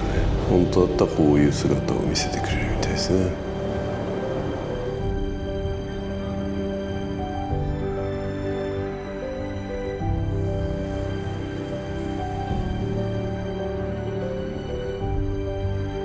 それではここまで来たらね、日本最北西端まで行ってみましょう。じゃあちょっと日本最北西端まで行きましょうね。日本最南端の波照間島、そして日本最西端の与那国島行きました。今度は最北西端対馬、これは行かないといけない。7分って書いてたな。車で行ってもよかったかな。車で行くか。ダメとは書いてないもんな。でもやっぱ歩きで行くことにします。なんかいろいろある。ここら辺もなんか砲台の跡とかいろいろあるみたいですね。これか最北西端の地。違うな。何これ。これは砲台の跡か。うわはは、これはすごい絶景や。来た、これか。これも砲台の跡があってきました。これやろ。日本最北西端の地、日本最北西端の地からチャンネル登録よろしくです。来ました。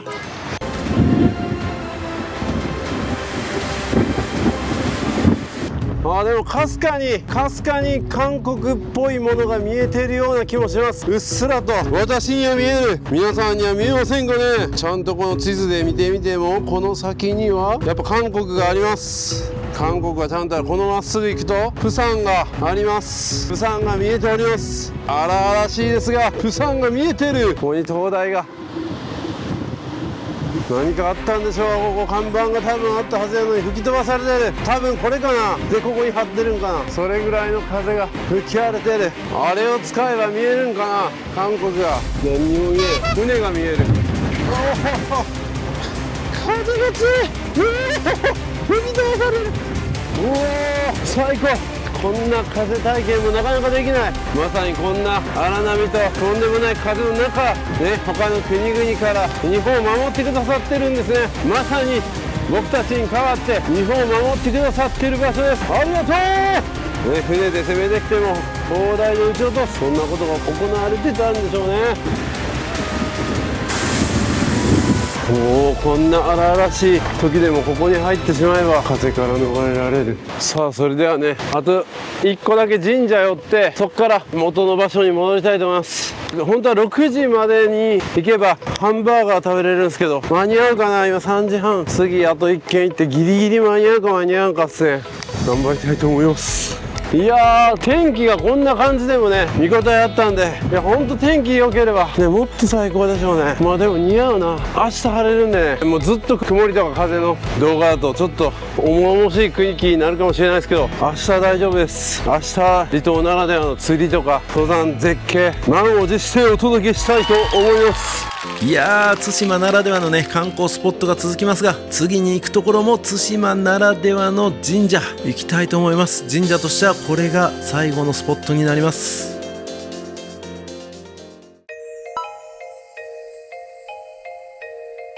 はい、今日の最後のスポット、海神神社というところにやってまいりました。この静かな空気が流れてますね。はい、夕日とかが見えれば、夕日も多分すごい綺麗な場所なんじゃないかなと思いますね。この辺はちょっとこう海沿いになってる感じですね。だいぶ降りてきましたね、上の方から。はい、で海神神社のことを書いてます。海神神社は対馬一の宮と称され、明治4年国兵中社に列せられました。中近世は国府伊豆原の下津八幡宮に対し上津八幡宮と称されています。全然頭に入ってこんな。豊玉姫の御事を神とし、彦頬で美の御事、宇賀谷風紀会津の御事、宗像三神などを祀っていますと。全部閉まってますね。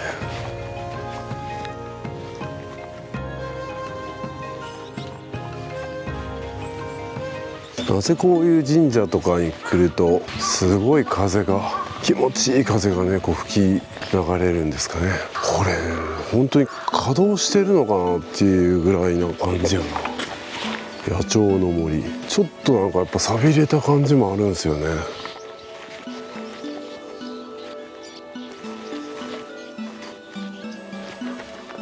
この木もすごいな。結構登るんですね。明日登山しますからね。ここでちょっと予行演習みたいな感じやな。こんなに登んの？予行演習とか言ったけどガチやん。プロテイン飲んどかなあかん。よいしょ、半分や。これを作ったっていうのがすごいよ。一体何人がかりで作ってる。もう太ももがパンパンやぞ。まだあんの？嘘だろ。山柄の道っても書いてるし、こっちやんな。このゲームやったらソンソンソンソンって登っちゃうのにな。まだかよ。マジで産地すごい半端ないよ。いや、さすがにもうこれで終わりやろ。よし、来た。で、誰もおらんな。こんな立派な場所なのに誰もおらん。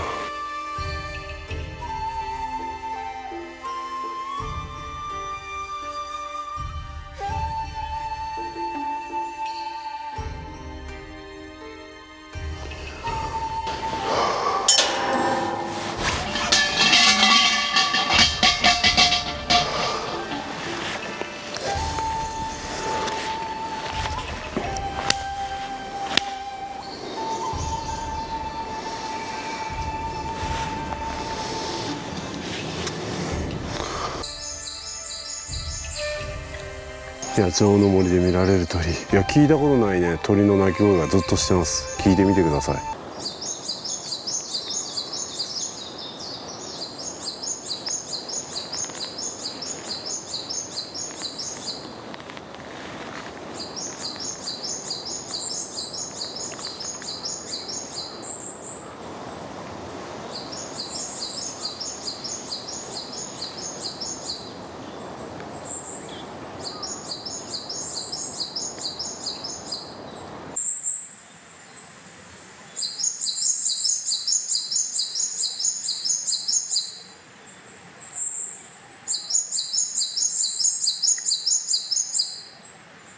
こうやってね、鳥の声に耳を澄ますだけでも普段しないことですからね、貴重な時間です。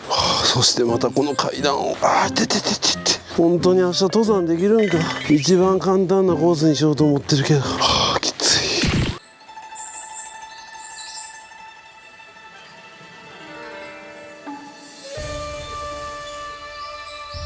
この辺の集落の家も結構変わった感じですね。なんか石が積まれたような感じの家が多いですね。レンガとかじゃなくて結構風情がありますね。サンゴを積んだりとかブロックとかとまた違った感じの作り方ですね。独特の技術がもしかしたらあったのかもしれないですね。ここは島の風景ですね。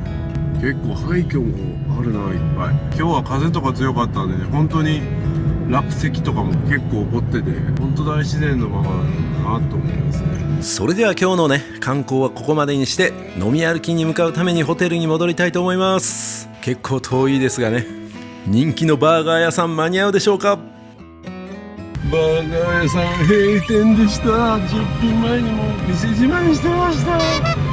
無念です。はい、それでは今日も飲み歩き行きます。2軒ぐらいは行きたいですね。この辺りですね。日本人だけを受け入れてるお店らしいですけどね。あ、ここがいいっすね。これこそ地元のなんか居酒屋って感じ。居酒屋、これなんていうの、塩道、塩道。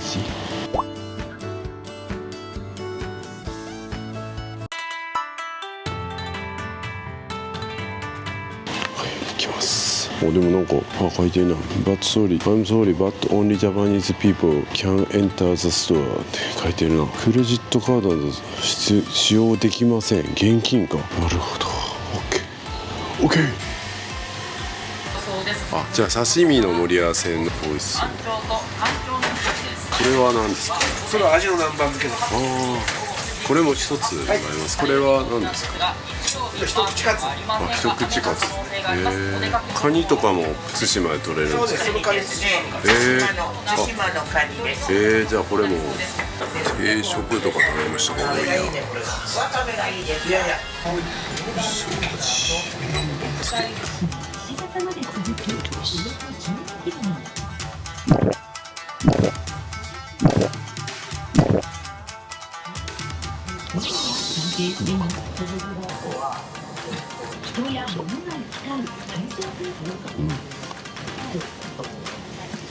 は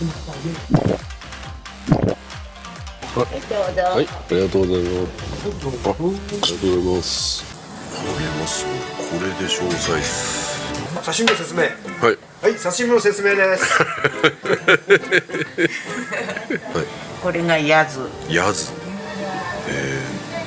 と、そしてこれがアジですね。アジ。でこれがメジナの皮焼メき。ジナの皮焼き。そしてこれがサバのしめサバです。しめサバ。でこれはアジです。あ、これがしめ味。しめ味ですね。で、ヤリイカ。ヤリイカ。です。これで小なんですね。あ、はい。素晴らしい。これが対馬のカニか。うまそう。対馬のわかめをポン酢で。わかめ。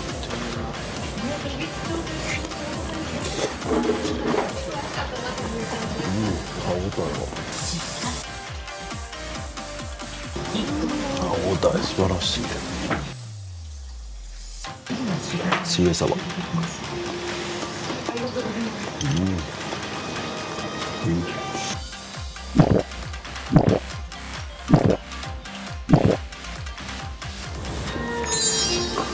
しめ味。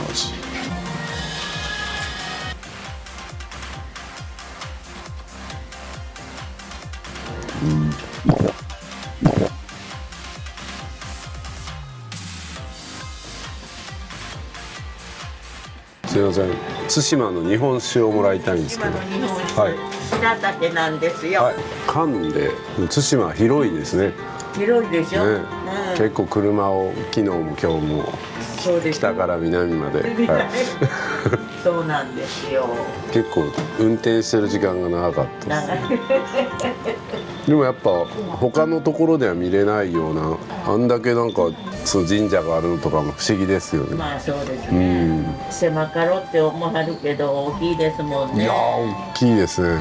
僕結構その島をいろいろ回っててやっぱ大きい方だと思いますね。そうですよね。何番目言うたってずらして。これは3番目ですか？3番目。あ、3番目大きいですか。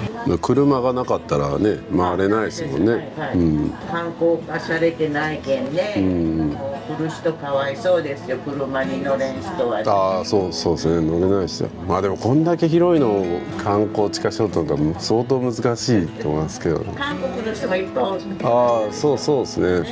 そんなに見てないですけど、ちょいちょい見たって感じで。やっぱり山猫は見たことないですか？そうですね。自然のやつは見たことないですね。はい。なんか地元の方も見たことがないって言ってる。山猫見たことないもんね。ほとんどの方が見てないでしょう。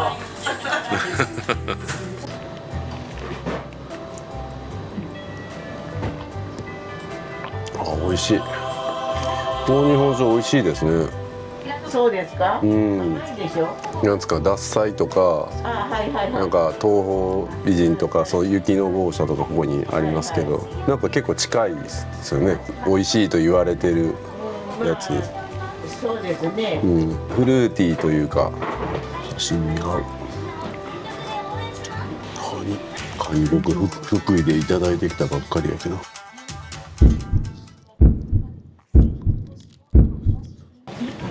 カニ。あ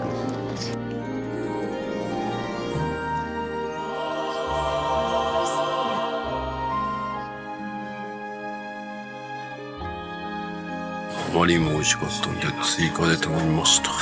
タラの芽と一口カツ。一人分じゃなくてなんか少なめにしてくださったけど全然一人分やん。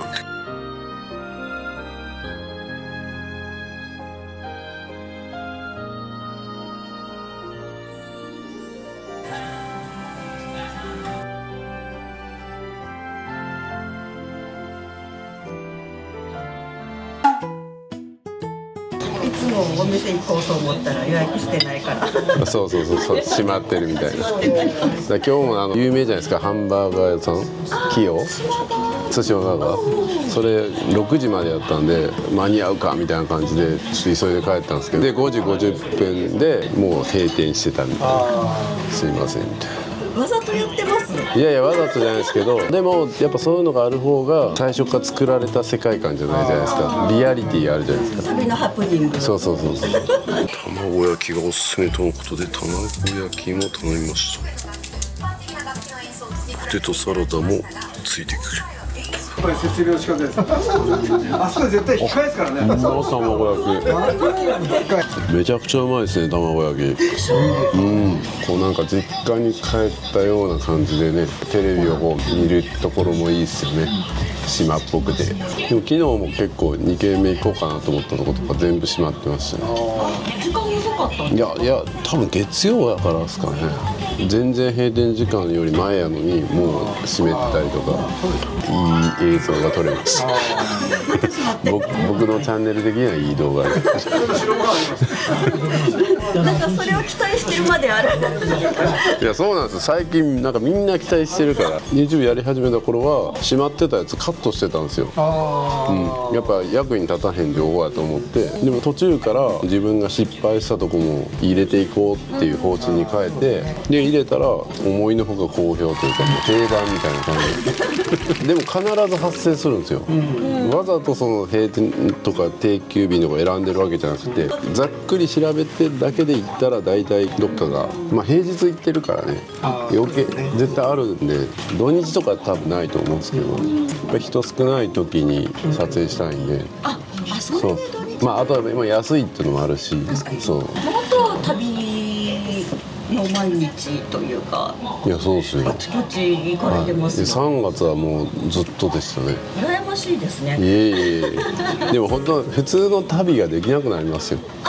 そう。仕事目線になっいやもう完全それですよ。そう。だから僕はそれも楽しいんですけど、でも本来の美味しいもの楽しもうとか、ゆっくりしようとか、自己逃避じゃないけど、そういう感覚はもう一切ないですね。もうやっぱ取れ高なんで、普通に楽しいんで、いい仕事だなと思ってやってるんで。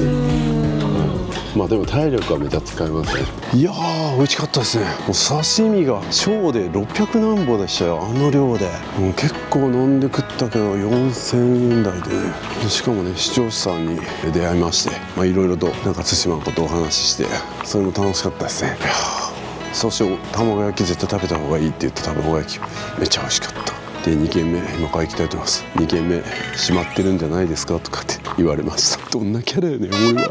というわけで2軒目おたこっていう店ね、昨日閉まってた店、もう一回行きたいと思います。お今日は電気ついてるの？持っていけんじゃん。昨日はついてなかったのかな。ちょっとこう行きます。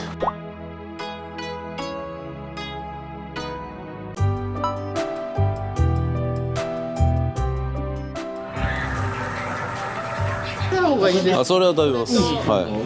肉でそれ。はい。じゃあそれ頼みます。はい。一旦この2つ2軒目なんで僕。あと焼酎ソーダ割りで。はい。お願いします。はい、YouTuber です。お客さん増えますよ。あ、それは飲みました。はい、それ飲みました。これ飲んだことないですね。これはね、はい。あ、そうですか。はい、それ山猫映ってないですね。私の顔はどうですか？あ、映ってません。山猫いいね。山猫昨日飲んだ。こっち飲んでないですまだ。伊藤。あ、じゃあ伊藤。はい、伊藤お願いします。あ、出たらいい。もらえるんですか？もらえるんですか？いただきます。宣伝。もらいました。白竹ティッシュペーパー。ありがたいですね。お土産にしてありがとう、あなたのおかげで。いえいえ。酔っ払ってプレゼントが増えております。嬉しいです。なかなかこれお尻に。僕も乾杯したいのに。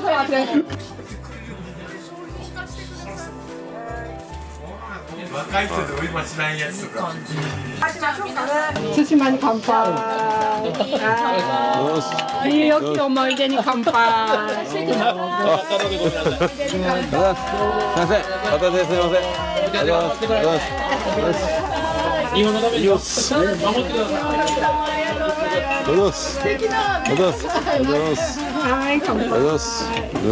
ありがとうございます。すごい。一体感が。ときましょう。ずっとほらバイオラスギったさトンダス喧嘩すっきり。言われなきゃとんでもないボリュームきた。はるかと思うし。それが一口ヒレカツ。じゃあカツからいたの。う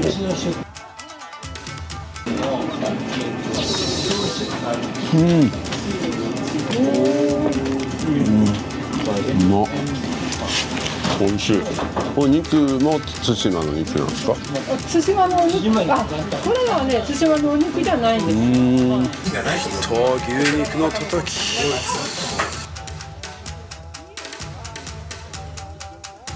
あ、うまっ。明日登山しますからね。体力と加えとかないと。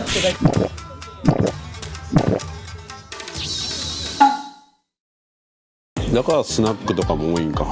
そうなの。そう、私たちが若い頃はね、ここは日本で一番人口の割合では日本一高い。人口見てた時に言うたら飲食店とか飲み屋がそうそう。日本で2番目やった。2番目。東京の次。そうなんですか。キャバレーもあったしね。登山というかカナダ城。合わせましょうよ。僕がそっちに合わせますわ。いやなんか一人だと僕なんか迷いそうで。いや美味しかったっすね。っていうかボリュームがすごすぎて逆に腹パンパンやわ。いや楽しかったっすね。なんかやっぱりああやって店員さん自体がもうベロベロに酔っ払ってるみたいな感じ。それもいいっすね。で明日登山頑張りたいと思います。なんか風も穏やかになってなんかちょっと空気変わった気がするんでね、楽しみっすね。明日は昨日ね飲み屋さんで初めて顔を合わせて、まあもともとやり取りはしてたんですけど、サブチャンネルでね紹介させていただいてるホリックっていうパックバッグやったかなっていう商品ね作ってる会社の方と明日一緒に登山しようかという流れになりまして、いいですね。楽しみたいと思います。明日はね8時から登るんでちょっと頑張って早起きしたいと思います。それでは今日はこれで終わりたいと思います。いや最高でしたね。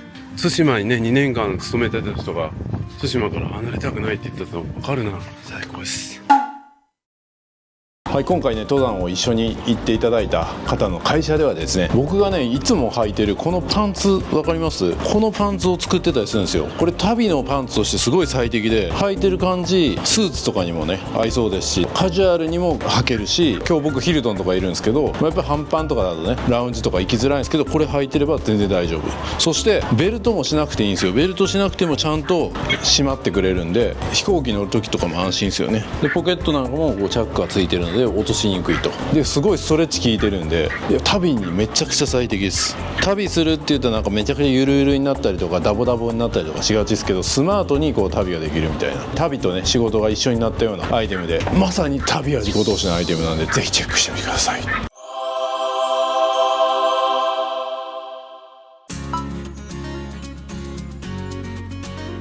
はい、おはようございます。7時50分ですね。今日はねカナダ城登りたいと思うんですけど、その前にですね対馬醤油というお店に行きたいと思います。今日はね超快晴ではないですけど、やっぱもう晴れ間も見えかけてますし、一番コンディションはいいと思いますんで、絶景が見れるんじゃないかなと期待しております。それでは行ってきます。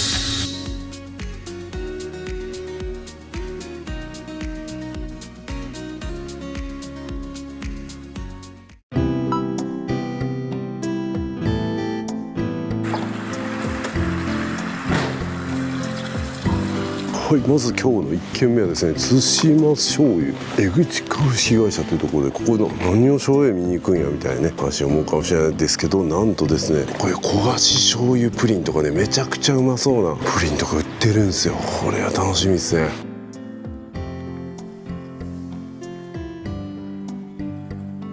創業明治20年ということで、今調べてみると1887年なんですね。半端ないっすね。そんな企業がまだこうやって現存してるんですね。歴史を感じる島ですね。いろいろと。おお、醤油がめっちゃ並んでます。九州の醤油が結構この関西の人間からすると特殊ですけど、甘い醤油になってますけど、おそらく対馬の醤油もそんな感じなんですかね。刺身醤油とか欲しいな。タレとかもあるんや。お土産とかいいですね。青さ醤油とかうまそうやな。青さもめっちゃうまいからな。焦がし醤油プリン、これがめっちゃうまそうな感じですね。これちょっと今日の登山持っていこうかな。男はつらいよの撮影地でもあるんですね。その一場面に対馬醤油も映し出されてると。僕は昨日食べ過ぎてつらいです。さあ運よく天気も良くなってきたので登山の方に向かいたいと思います。どうなるか。さあもうすぐね金田城の登山口になりますけど、すごい道やな。オフロードみたいな道になってます。これは一人で来たら合ってんのかなって心配になる道ですね。今日はもう何度か行ったことある人について行ってるんでここに止める感じだ。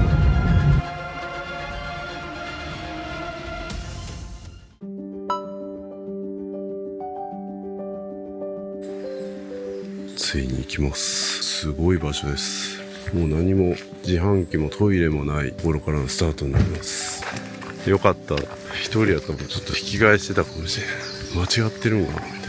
しかも行けば行くほどダメだった時のこと考えるとここ全部バックで戻るのかみたいな気持ちになりますよね。あれ本当対向車来たらそうなんですやばいですね。あと駐車場があんまりないんで、はい。だから早く行かないと。なるほどな。なんか手前とかに止めるとか。はいはい。広いとこからちょっとあるんですよ。そういうところに止めないともうどうしようもなくなっちゃう。なるほど。人気が出てきたらやばいですね。すごいなこれは。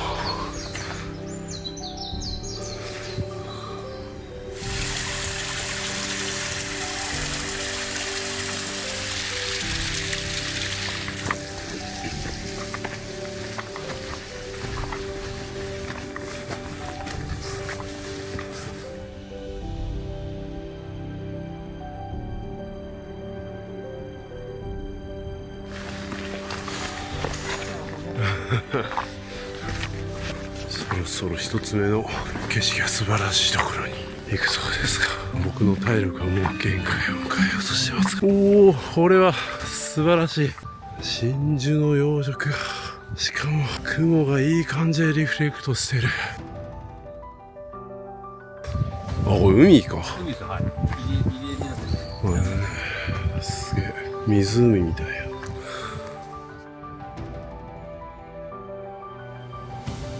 素晴らしい。マジでゴースト・オブ・ツシマやな。こういう感じやな。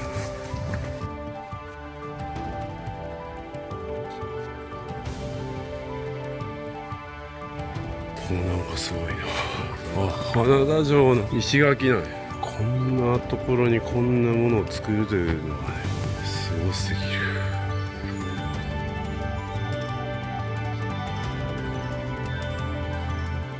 金田城跡なんですね。金田城って言ってた。漢字難しいですね。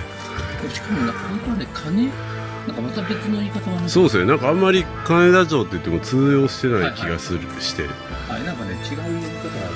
金田城跡は対馬の中央南より位置する麻生湾の中に突き出した峻険な山にあり、初めて聞いたことある。今本当に真ん中ぐらい。あ、ここから登ってきたんですか。あ、じゃあもうすぐじゃないですか。はい、意外と楽だった。死ぬかなと思ってたけど、おじいちゃんおばあちゃんのなんか時間で合わせてくれてたのかもしれない。そうなんですよ。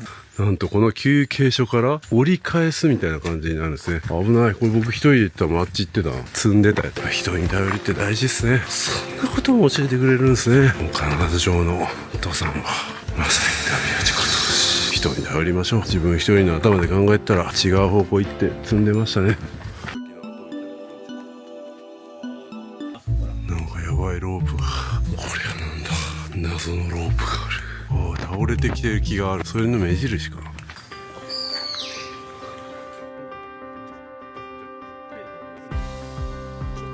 れも江戸時代に作った時は真っ白だった。朝鮮の人が初めて見る日本が対馬だったから。ああ、そうか。豪華絢爛に見せるために、はいはい。真っ白い石がいてる。なるほどな。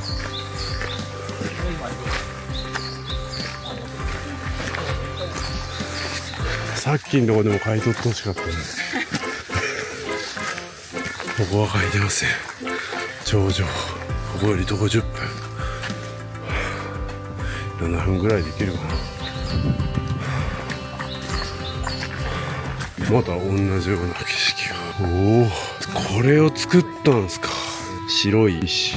僕の動画もああやって積み上げていかないといけないですね。まだまだですね。美しい景色も見える。こんな素晴らしい景色やのに僕ら以外誰もいません。どういうことやねん。しかも無料です。これ都会だったらいくら取られるんですか。そして旗を持った人がね、何十人連れて登ったりしてそうじゃないですか。すごすぎる。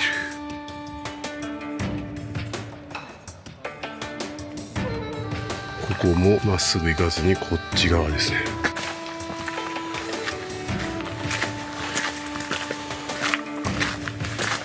謎のものがある。いいとこ。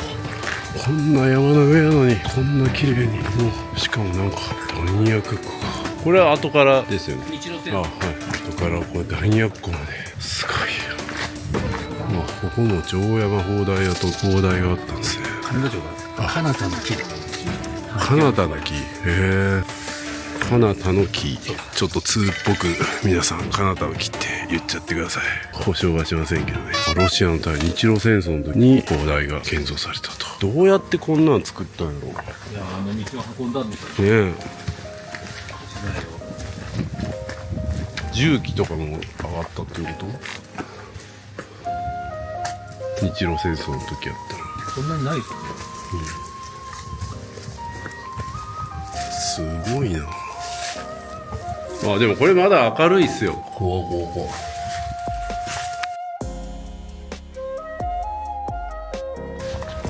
れもすごいな。ゲームみたいな。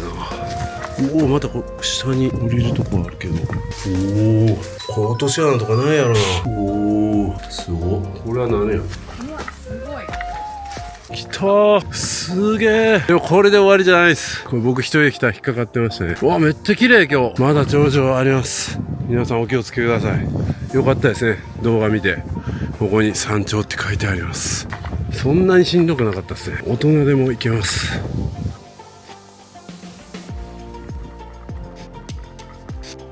おお、これも綺麗やな。素晴らしい。まだあるみたいです。ここで終わりじゃないです。まだ書いてますね、山頂へって。あ、そうか、最後がなんか急みたいなこと書いてたな。これか、最後は急みたいな、モンスターみたいな登りがあります。これを登るんか。よいしょ。いや、山頂へって書いてる。最後急です。これは分かりやすいですね。最後はこうやって急なとこ登るっていう。まだなのか。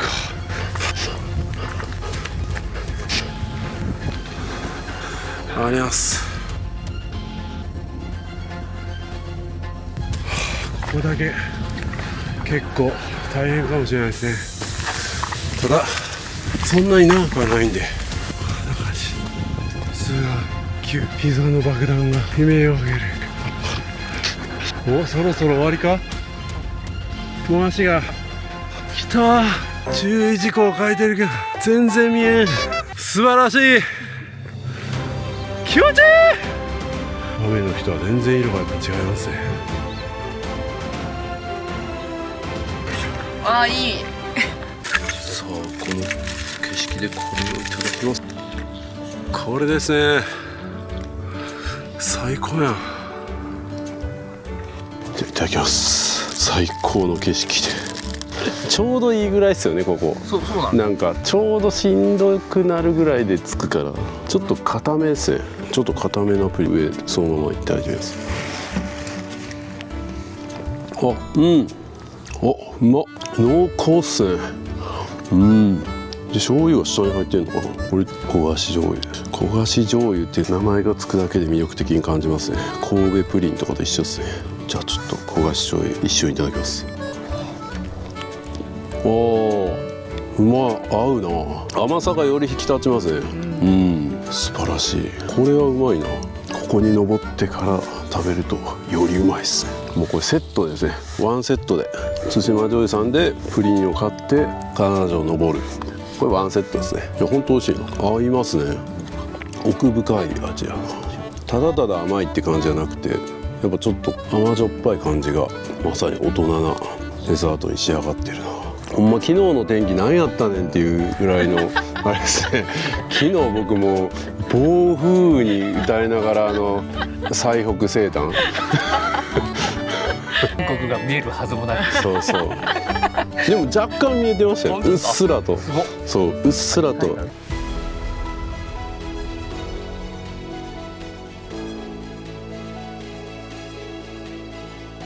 あそこにはシーカヤックで行けるみたいですね。名残惜しいですが帰りたいと思います。これはずっと見ておきたい景色ですね。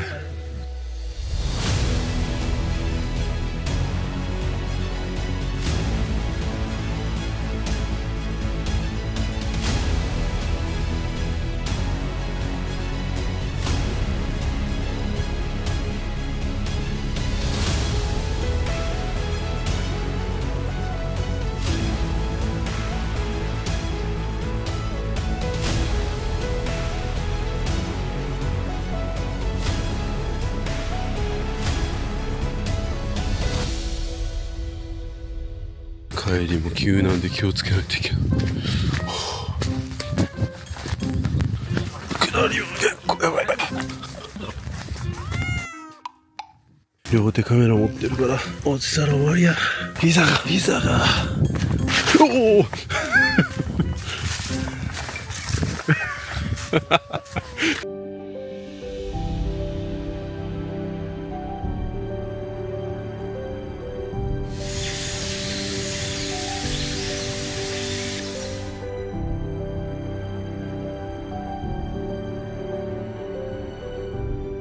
それではね、アクティビティが続くんですけども、次は釣り体験に行きたいと思います。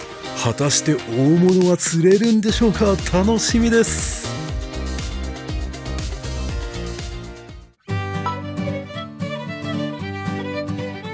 さあ漁港にやってまいりました。はい、今からねちょっとアクティビティを体験させていただきます。マルトク水産に来ました。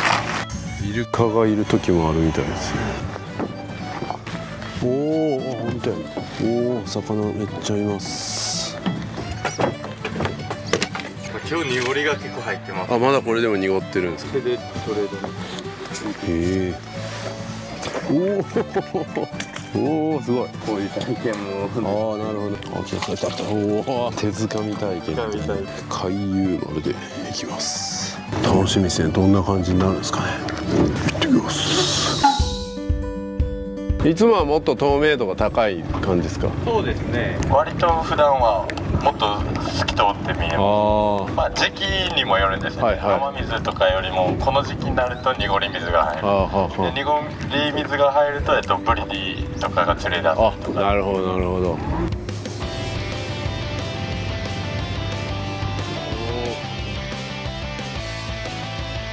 おお、美しい。高さが 25.5 メートル。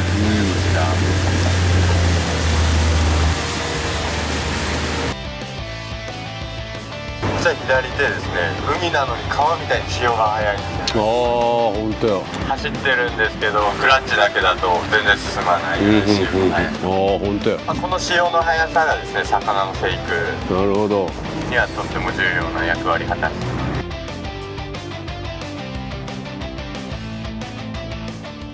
気持ちいいっすね。今ですね、ここは阿蘇湾です。こちらは阿蘇湾リアス海岸でございます。先ほど金沢城の上から見た景色ですね。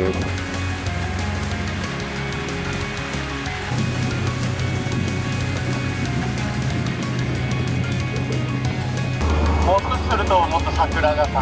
ああ、ちょっと咲き始めてます。すごい鳥が。おお、これはなんでこんな鳥が集まってきてるんですか。多分ここ餌やったんで。はい。ああ。ここがですね、サバの養殖になる。サバの養殖。ネットをしてないと鳥に取られると。おお、なんか来た。おお、来た。おお。このサバももともと漁師さんが捨ててたやつを小さすぎて、それをどうにかしようということで養殖始めたんです。使ってる餌なんかも定置網で取れた、もう市場に並ばないやつを有効活用してる。これなんか稲サバって言われるやつとまた違うんですか？稲サバではないです。稲サバはどういうなんか？稲サバはですね、このサバも西沖で取れる時は大体秋とか冬ぐらいに取れるんですけど、稲サバこの魚今取れてるのは春ぐらい今の稲サバの漁師がうちのサバ買いに来られます。あ、そうなんですか。油がやっぱり全然違います。こっちの方がいいんですか？養殖の方が美味しい。なんか最近言いますね。なんか養殖の方が美味しいって。そうですね。通年油のりがいい。ああ、なるほど。じゃあこっちの方が美味しいんや。好みにもよりますけど、今 SDGs って言うんですけど、もう必要な量だけしかあげることがないので、食品ロスなんかも出なくなる。なるほど。いろんなメリットがある。ここがブリの養殖、泳いでますね。激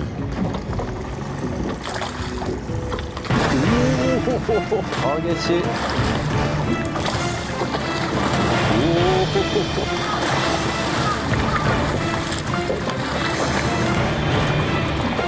ブリが激しいな。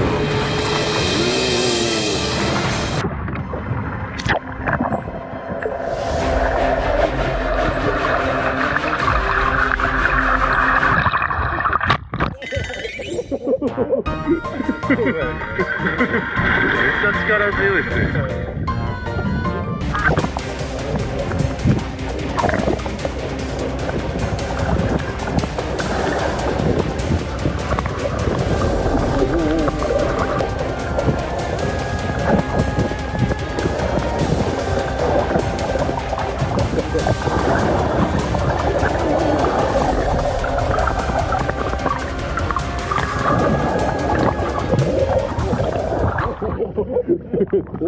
ブリが跳ねてめっちゃ濡れました。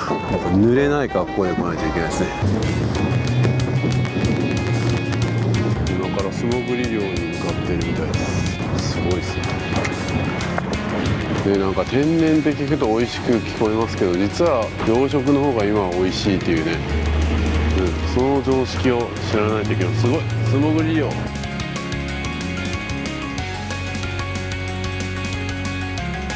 皆さんも濡れてもいい格好で寒くない格好でいや責任がありますよ。あそこブルーが美しい。それではよろしくお願いします。おお、これが餌で泳いでるのがクロマグロ。うおー、早っ。これはすごいな。クロマグロの養殖ですね。サースポ？はい、左利きです。これも投げたらいいんですか？はいよ。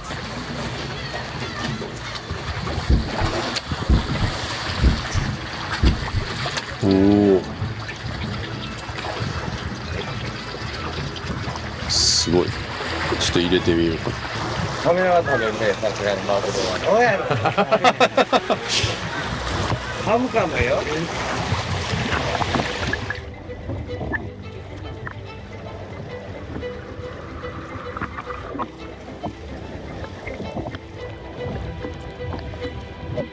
ただクロマグロも養殖の方が美味しいんですか？いや、それは好き好きです。好き好き。やっぱり水温が下がって、油に乗ったっていうものにかなわない。そうなんですか。養殖は年中。年中美味しいって。はい、なるほどな。年中餌をやるとかね。お寿司屋さんとか行ったら、もう養殖の方が美味しいっていう方も結構いらっしゃいます。でもやっぱり正月前後に上がる方までね。はい。そうでしょうかね。はいはい。時期によるっていうことか。ね、もう雨にぶつかったらね、ほとんどダメなんです。そうなんですか。体が出たら皮膚が弱いんです。なるほどなるほど。だから真ん中に投げるか。なるほど。53キロ。尻尾はまあ53キロあるんですよね。あこうなって。うわ網です。ちょっと擦れてるんですね。でっか。ちょっと痩せてますね。これ痩せてるんですか。この人は70キロやるかな。なかなか見れないですからね、こんなん。私たち用にこの今娘が餌やってるで見えますか、手投げですね。普通はもう今陶磁器言うてホースでエアでサバなんか飛ばすわ。はあ、面白いですね。出荷するときはこれに餌をさ、ワイヤーでプラスを流すで、海にマイナスねアースを入れとく。電気で？食った瞬間スイッチ入れて、一瞬失神させて、その時にフックで引き上げる。だから電気が効かない場合があるんです。なるほど。戦いやな。電気盛りで海に黒い長い竿がある。あれ先から電気がない。でマグロをぶっとしびれさせて持ってくる。なるほど。森チャンネルっていうチャンネル。俺は釣りバカ社長のあれよう見るけども、釣りは全然映さんね、さ船ばっかり。そうなんですか。釣りバカ社長私のレベルで言うと、ここ全部やって1日5、60万円。1日5、60万円ですか。そうですね。毎日はやらんですけど、対馬では小さめのマグロを漁場だ。さっきやる人はそれの10倍ぐらい。大きいとこはですね。すごいですね。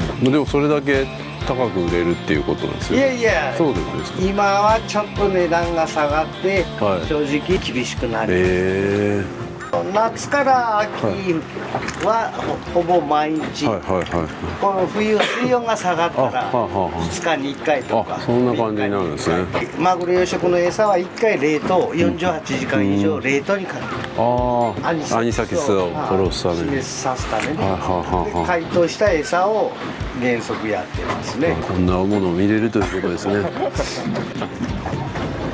ざいました。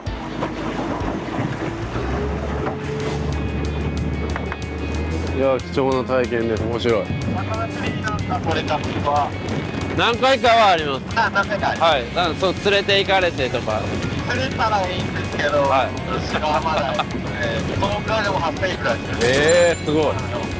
3キロぐらいの状態になると10万超えたり。高級魚が釣れると。一攫千金狙いたいですね。高級魚釣れるのか、白浜台が釣れるのか、どうなのか。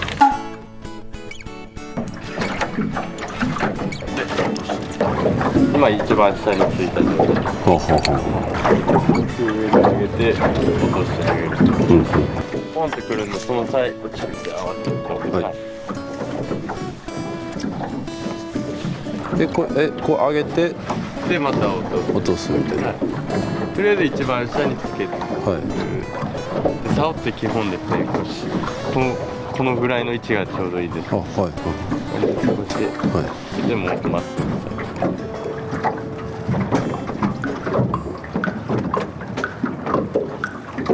いけてんのかな。もうかかったのすぐ分かります。コンコンってくるんで。岩が釣れてる。岩釣っちゃいました。でもこれだと本当に釣りしたことない人でもできますね。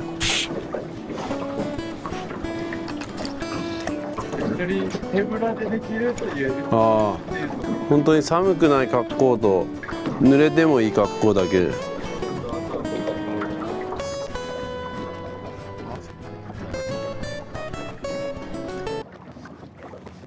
ちょっと連れてくれんと取れ高がね。でもこれだけはね、本当運なんで明確に分かる感じですかも。分かりますね。でこれ釣れたらその釣ったやつをそのままさばいてもらってってこと。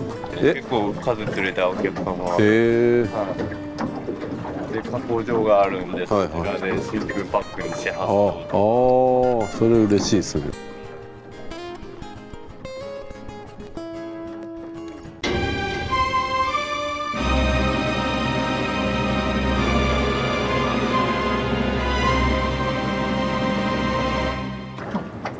何でもいいで一気に狙いますよ、それか。そうですね。釣れやすければあるんですか、釣れやすい場所が。釣れやすい荒株とかはい、かすりもしない。大物狙いしたんですけどね、ダメでした。何でも欲を出しすぎたらダメっていうことですね。そんなことも教えてくれるんですね。この対馬の旅はね、まさに旅は自己投資ということで、もうちょっと釣れやすそうな魚がいるところに行きます。よし、リベンジ。さっきと同じような感じでいいですか。今度こそいけるか。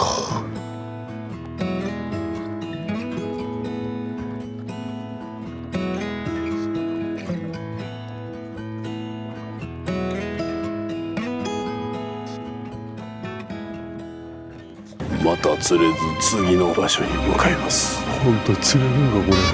今度こそ釣りたい。ラストチャンスいきます。ラストチャンスです。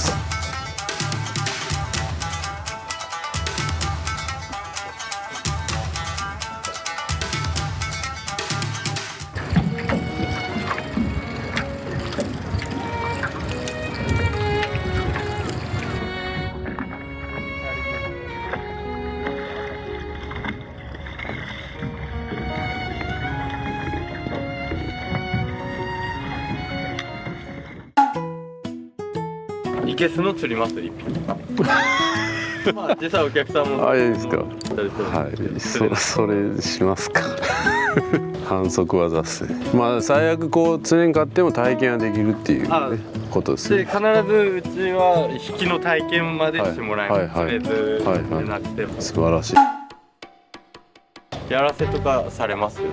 基本されないんです。やらせですか。はい、いややらせやったらもうやらせって言います。あ、そうなんですね。テレビはだからやらせを隠すから信憑性なくなるじゃないですか。僕はもうやらせだったらやらせって言うし、そしたらもう逆に嘘言わへんってキャラになるから、本当に美味しかったら美味しいっていう。じゃあ釣れなかったんでちょっと裏技いっちゃいます。もうちゃんとね釣れるとこまで体験させてくださるんでね、僕みたいな釣りが下手くそな人間、まあ下手とかじゃなくてその状況にもよると思うんですけど、そんな人間でも釣らしてくれると、なんて素晴らしいやらせ映像を撮りに行きます。このようにして海の中を覗けると。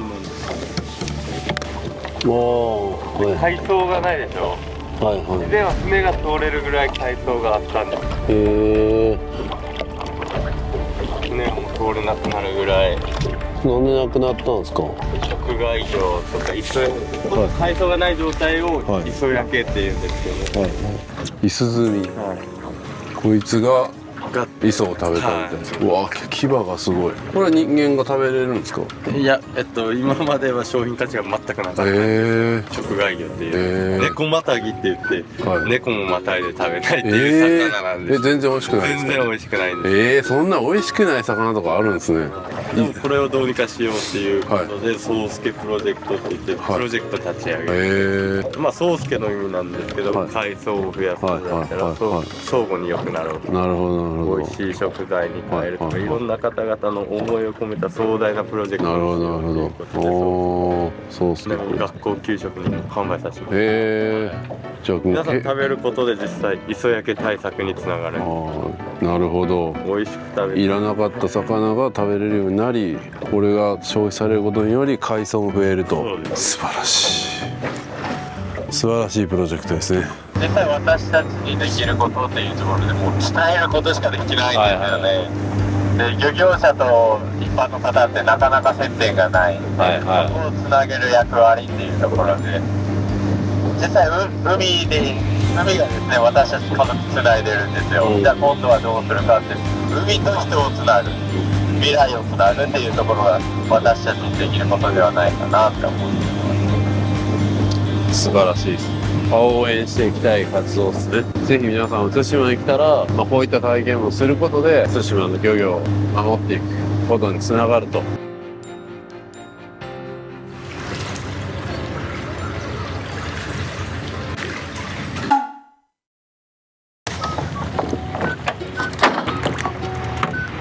はい、この生けすで釣ってみます。これで釣れなかったらもう僕はもう釣り案件やりません。向いてないです。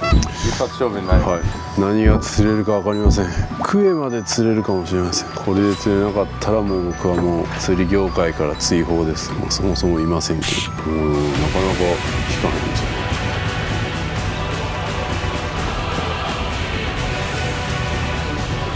まさかの、お、来た来た来た来た来た来た来たぞ来た来た来た来た、何や、おお、これは来た、すごいすごいすごい、おお、これは大物ちゃうんか、来た来た来た来た来た、おお、なんかでかいぞ、何やこれ、来た、これは何ですか、鷹の葉だよ。鷹の葉、あ、鷹の葉、佐賀で食べましたよ。あ、本当ですね。はい、なんか珍しいって聞きました、佐賀では。鷹の葉釣れました。こんな感じでした。確か嬉野温泉でも食べたやつが釣れましたね。最高の体験ができました。あの魚であんなに引きあるってことは本当にマグロとかとんでもないことですね。おお、ヒオギが、ああ、はいはい、ああ、口開いてる。おお、すごい。これは取ってきたやつをここに入れてるんですか。いや、これも養殖になるんですか。へえ。サザエとかもいっぱい。へえ。サザエとかも何でも養殖できるんですね。おお。はいはいはい。素潜りで取ってきた。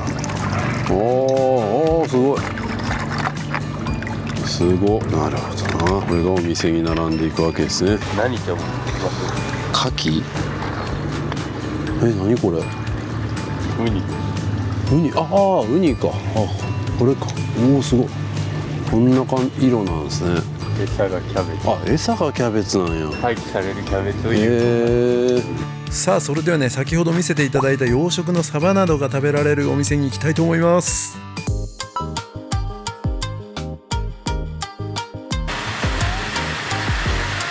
はい、それではね、先ほどいろいろ体験させていただいたところがやってる飲食店になります。ここでね、サバとかも食べれます。楽しみですね。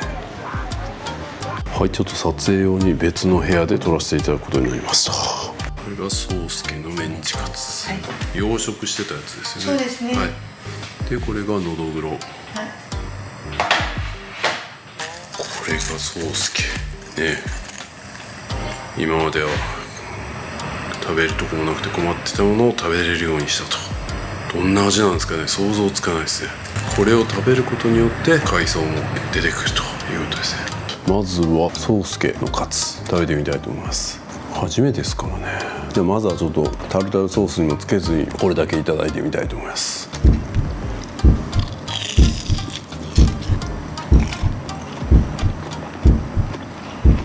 うん、全然美味しいやん。今までは食べるとこがなくて困ってたとかって言ってたけど、すり身みたいになってるよな。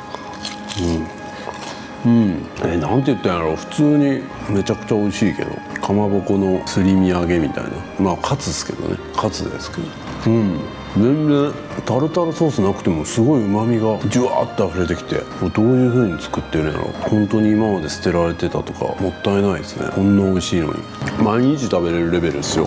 で釣りでも釣れなかったって正直に言う僕が言うんだから間違いない。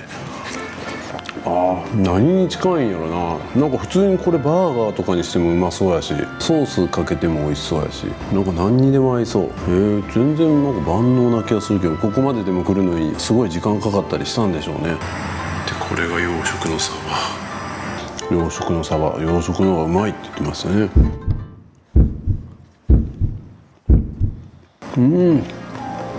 プリップリで、しかも甘みがすごいな。なんか僕昔サバってなんかちょっと青物で魚の中ではそんなに手を出せなかったぐらいな感じだったと思うんですけど、うますぎる。この味を知ってたら多分大好物やったやろな。そのマグロとかね、ハマチとかも美味しいですけど、いやサバも食べたいみたいになってたと思う、この味やったら。プリップリっすね。味うまっ。ただ残念なことがあります。日本酒飲めません。運転なんでこの後レンタカー返さないといけないんですけど、返してからここ来れたら最高やったのにな。じゃあ次のどぐろいただきます。のどぐろ塩でいただこう。のどぐろの炙りですね。うまっ。のどぐろ初めて金沢かどっかで食べた時感動しましたけど、その感動が蘇る。対馬ほんとグルメやばいっすね。いや福江島もやばかったし、壱岐もやばかったし、対馬もやばいっすね。長崎離島ってグルメがほんとすごい。沖縄離島とはまた違う魅力がある。これはね来てほしい。いや僕も想像できなかったもん。離島って言ったらなんか沖縄離島のねイメージがあって、長崎離島は同じ感じだろうなってどっかで思ってたんですけど、全然違うわ。グルメが半端ない本当に。特にね僕ら都市をこう取ってくると、ああいう沖縄離島でのマリンアクティビティとかシュノーケリングとか、それもいいですけど、やっぱだんだんそういうのしづらくなってくるじゃないですか。やっぱグルメですよね。グルメはどんだけ年取ってもやっぱり重要ですよね。それが長崎離島めちゃくちゃ味わえます。他のねまだ行ってない島も行くの楽しみやな。ほんまどんだけ美味しいもん食べれるんや。すごい。でも素晴らしいですよね。こういう SDGs にもつながるし、今まで不要だと思ってたものを活用するみたいなところもね素晴らしいですし、こういう活動がどんどん広がっていってほしいですよね。いや本当美味しい。これ書いてますね。いすずみを宗介と呼ぶ活動ですと。今までの概念を変えるためにも賛同をお願いしますと。今まで美味しくない磯臭さがあるなど市場にも出回らずあまり食べられることのなかった魚と、しかしながら少しのコツさえつかめば美味しくいろいろな料理に適しています。なるほど、だから美味しいんや。全然磯臭さなんかないもんな。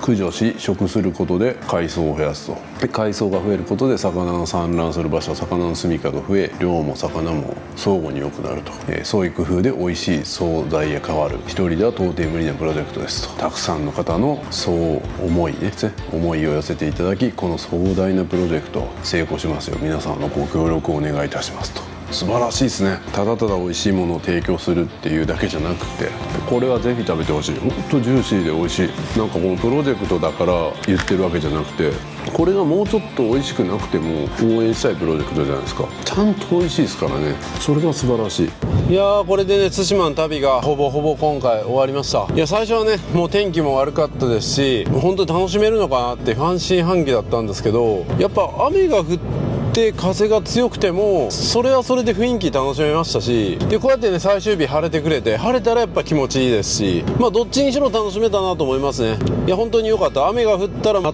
く楽しみがないんですっていうことはなく、やっぱグルメ最高にいいですし、神社とかもねやっぱ雨が降っても風情あるし、で晴れたら登山だったりとか釣りとかねをやることでめっちゃ楽しめたなと思いますね。今回だけでもまだまだなんかもう見れてないとこたくさんあるなと思ったんですよ。結構広いんでね。なのでやっぱりまたね違う季節とかも訪れたいなと思いましたし、まだまだ深掘りしていきたいなと思います。本当に奥深い島だと思います。でやっぱり日本の国境ということでただならぬ奥深さを感じます。だからそれをねやっぱ少しずつでもこう知っていきたいですし、皆さんもやっぱ一生に一度はここに来てそういうことを知っていくっていうのも素晴らしい大人の穴場旅行なんじゃないでしょうか。僕もねずっと行きたいと思いながらなかなか行けなかったですけども、行ってよかったなと思いますし、またゴースト・オブ・ツシマなんかもねもう一回やろうかなと思ってます。いろんなパターンの天気が見せれたことも良かったかなと思ってます。運転はね結構長距離やることになるんで、全く運転ができないっていう人はやっぱ運転できる人と一緒に来るべきだなと思います。それぐらいですかね、注意するべきことは。もしレンタカーでも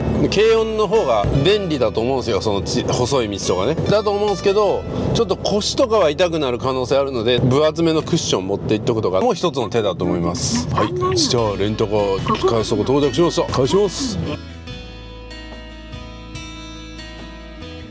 いやバジェットレンタカーさんの資料にめっちゃ助けられました。今回は Google マップが結構固まりまくってたんで、ナビの設定の、ね、リストとか役に立ちました。やっぱり来ていただいたからには、やっぱ楽しんで楽してに帰っていただきたいっていう思いからできた一冊なんで、素晴らしいです、ありがとうございます、後ろにも私が下ろしてくるんですけど、その前の方でお待ちいただければ、歓迎対馬行きにちょっと撮ってなかったんで今のうちに撮ってきました。日用着貝もここの名産だったんですね。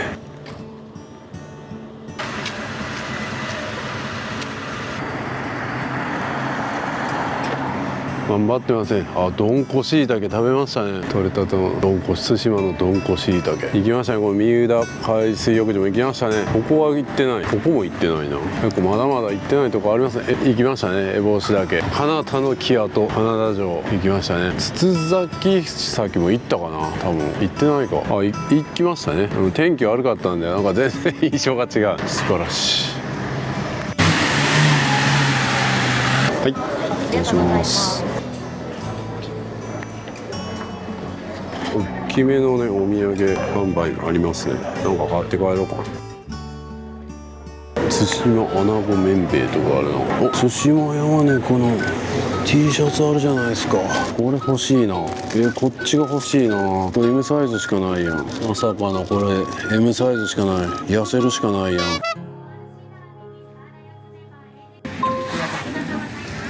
東海行きが ANA ですね。そして長崎行きは ORC で帰ります。ありがとう、対馬。この飛行機は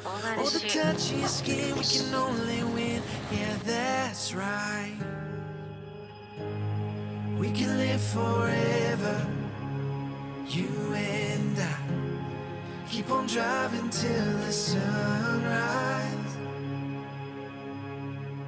We're gonna be alright, just right. I know that we can make it, reach out and take it. We're gonna be alright, just fine. I know that we can make it, reach out and take it, girl. We're gonna be alright.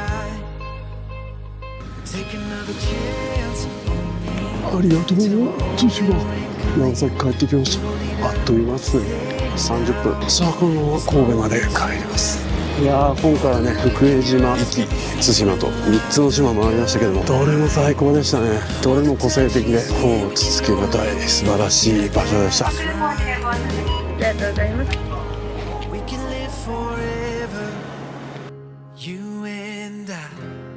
Keep on driving till the sunrise. We're gonna be alright, just right. I know that we can make it, reach out and take it. We're gonna be alright, just fine. I know that we can make it, reach out and take it, girl. We're gonna be alright.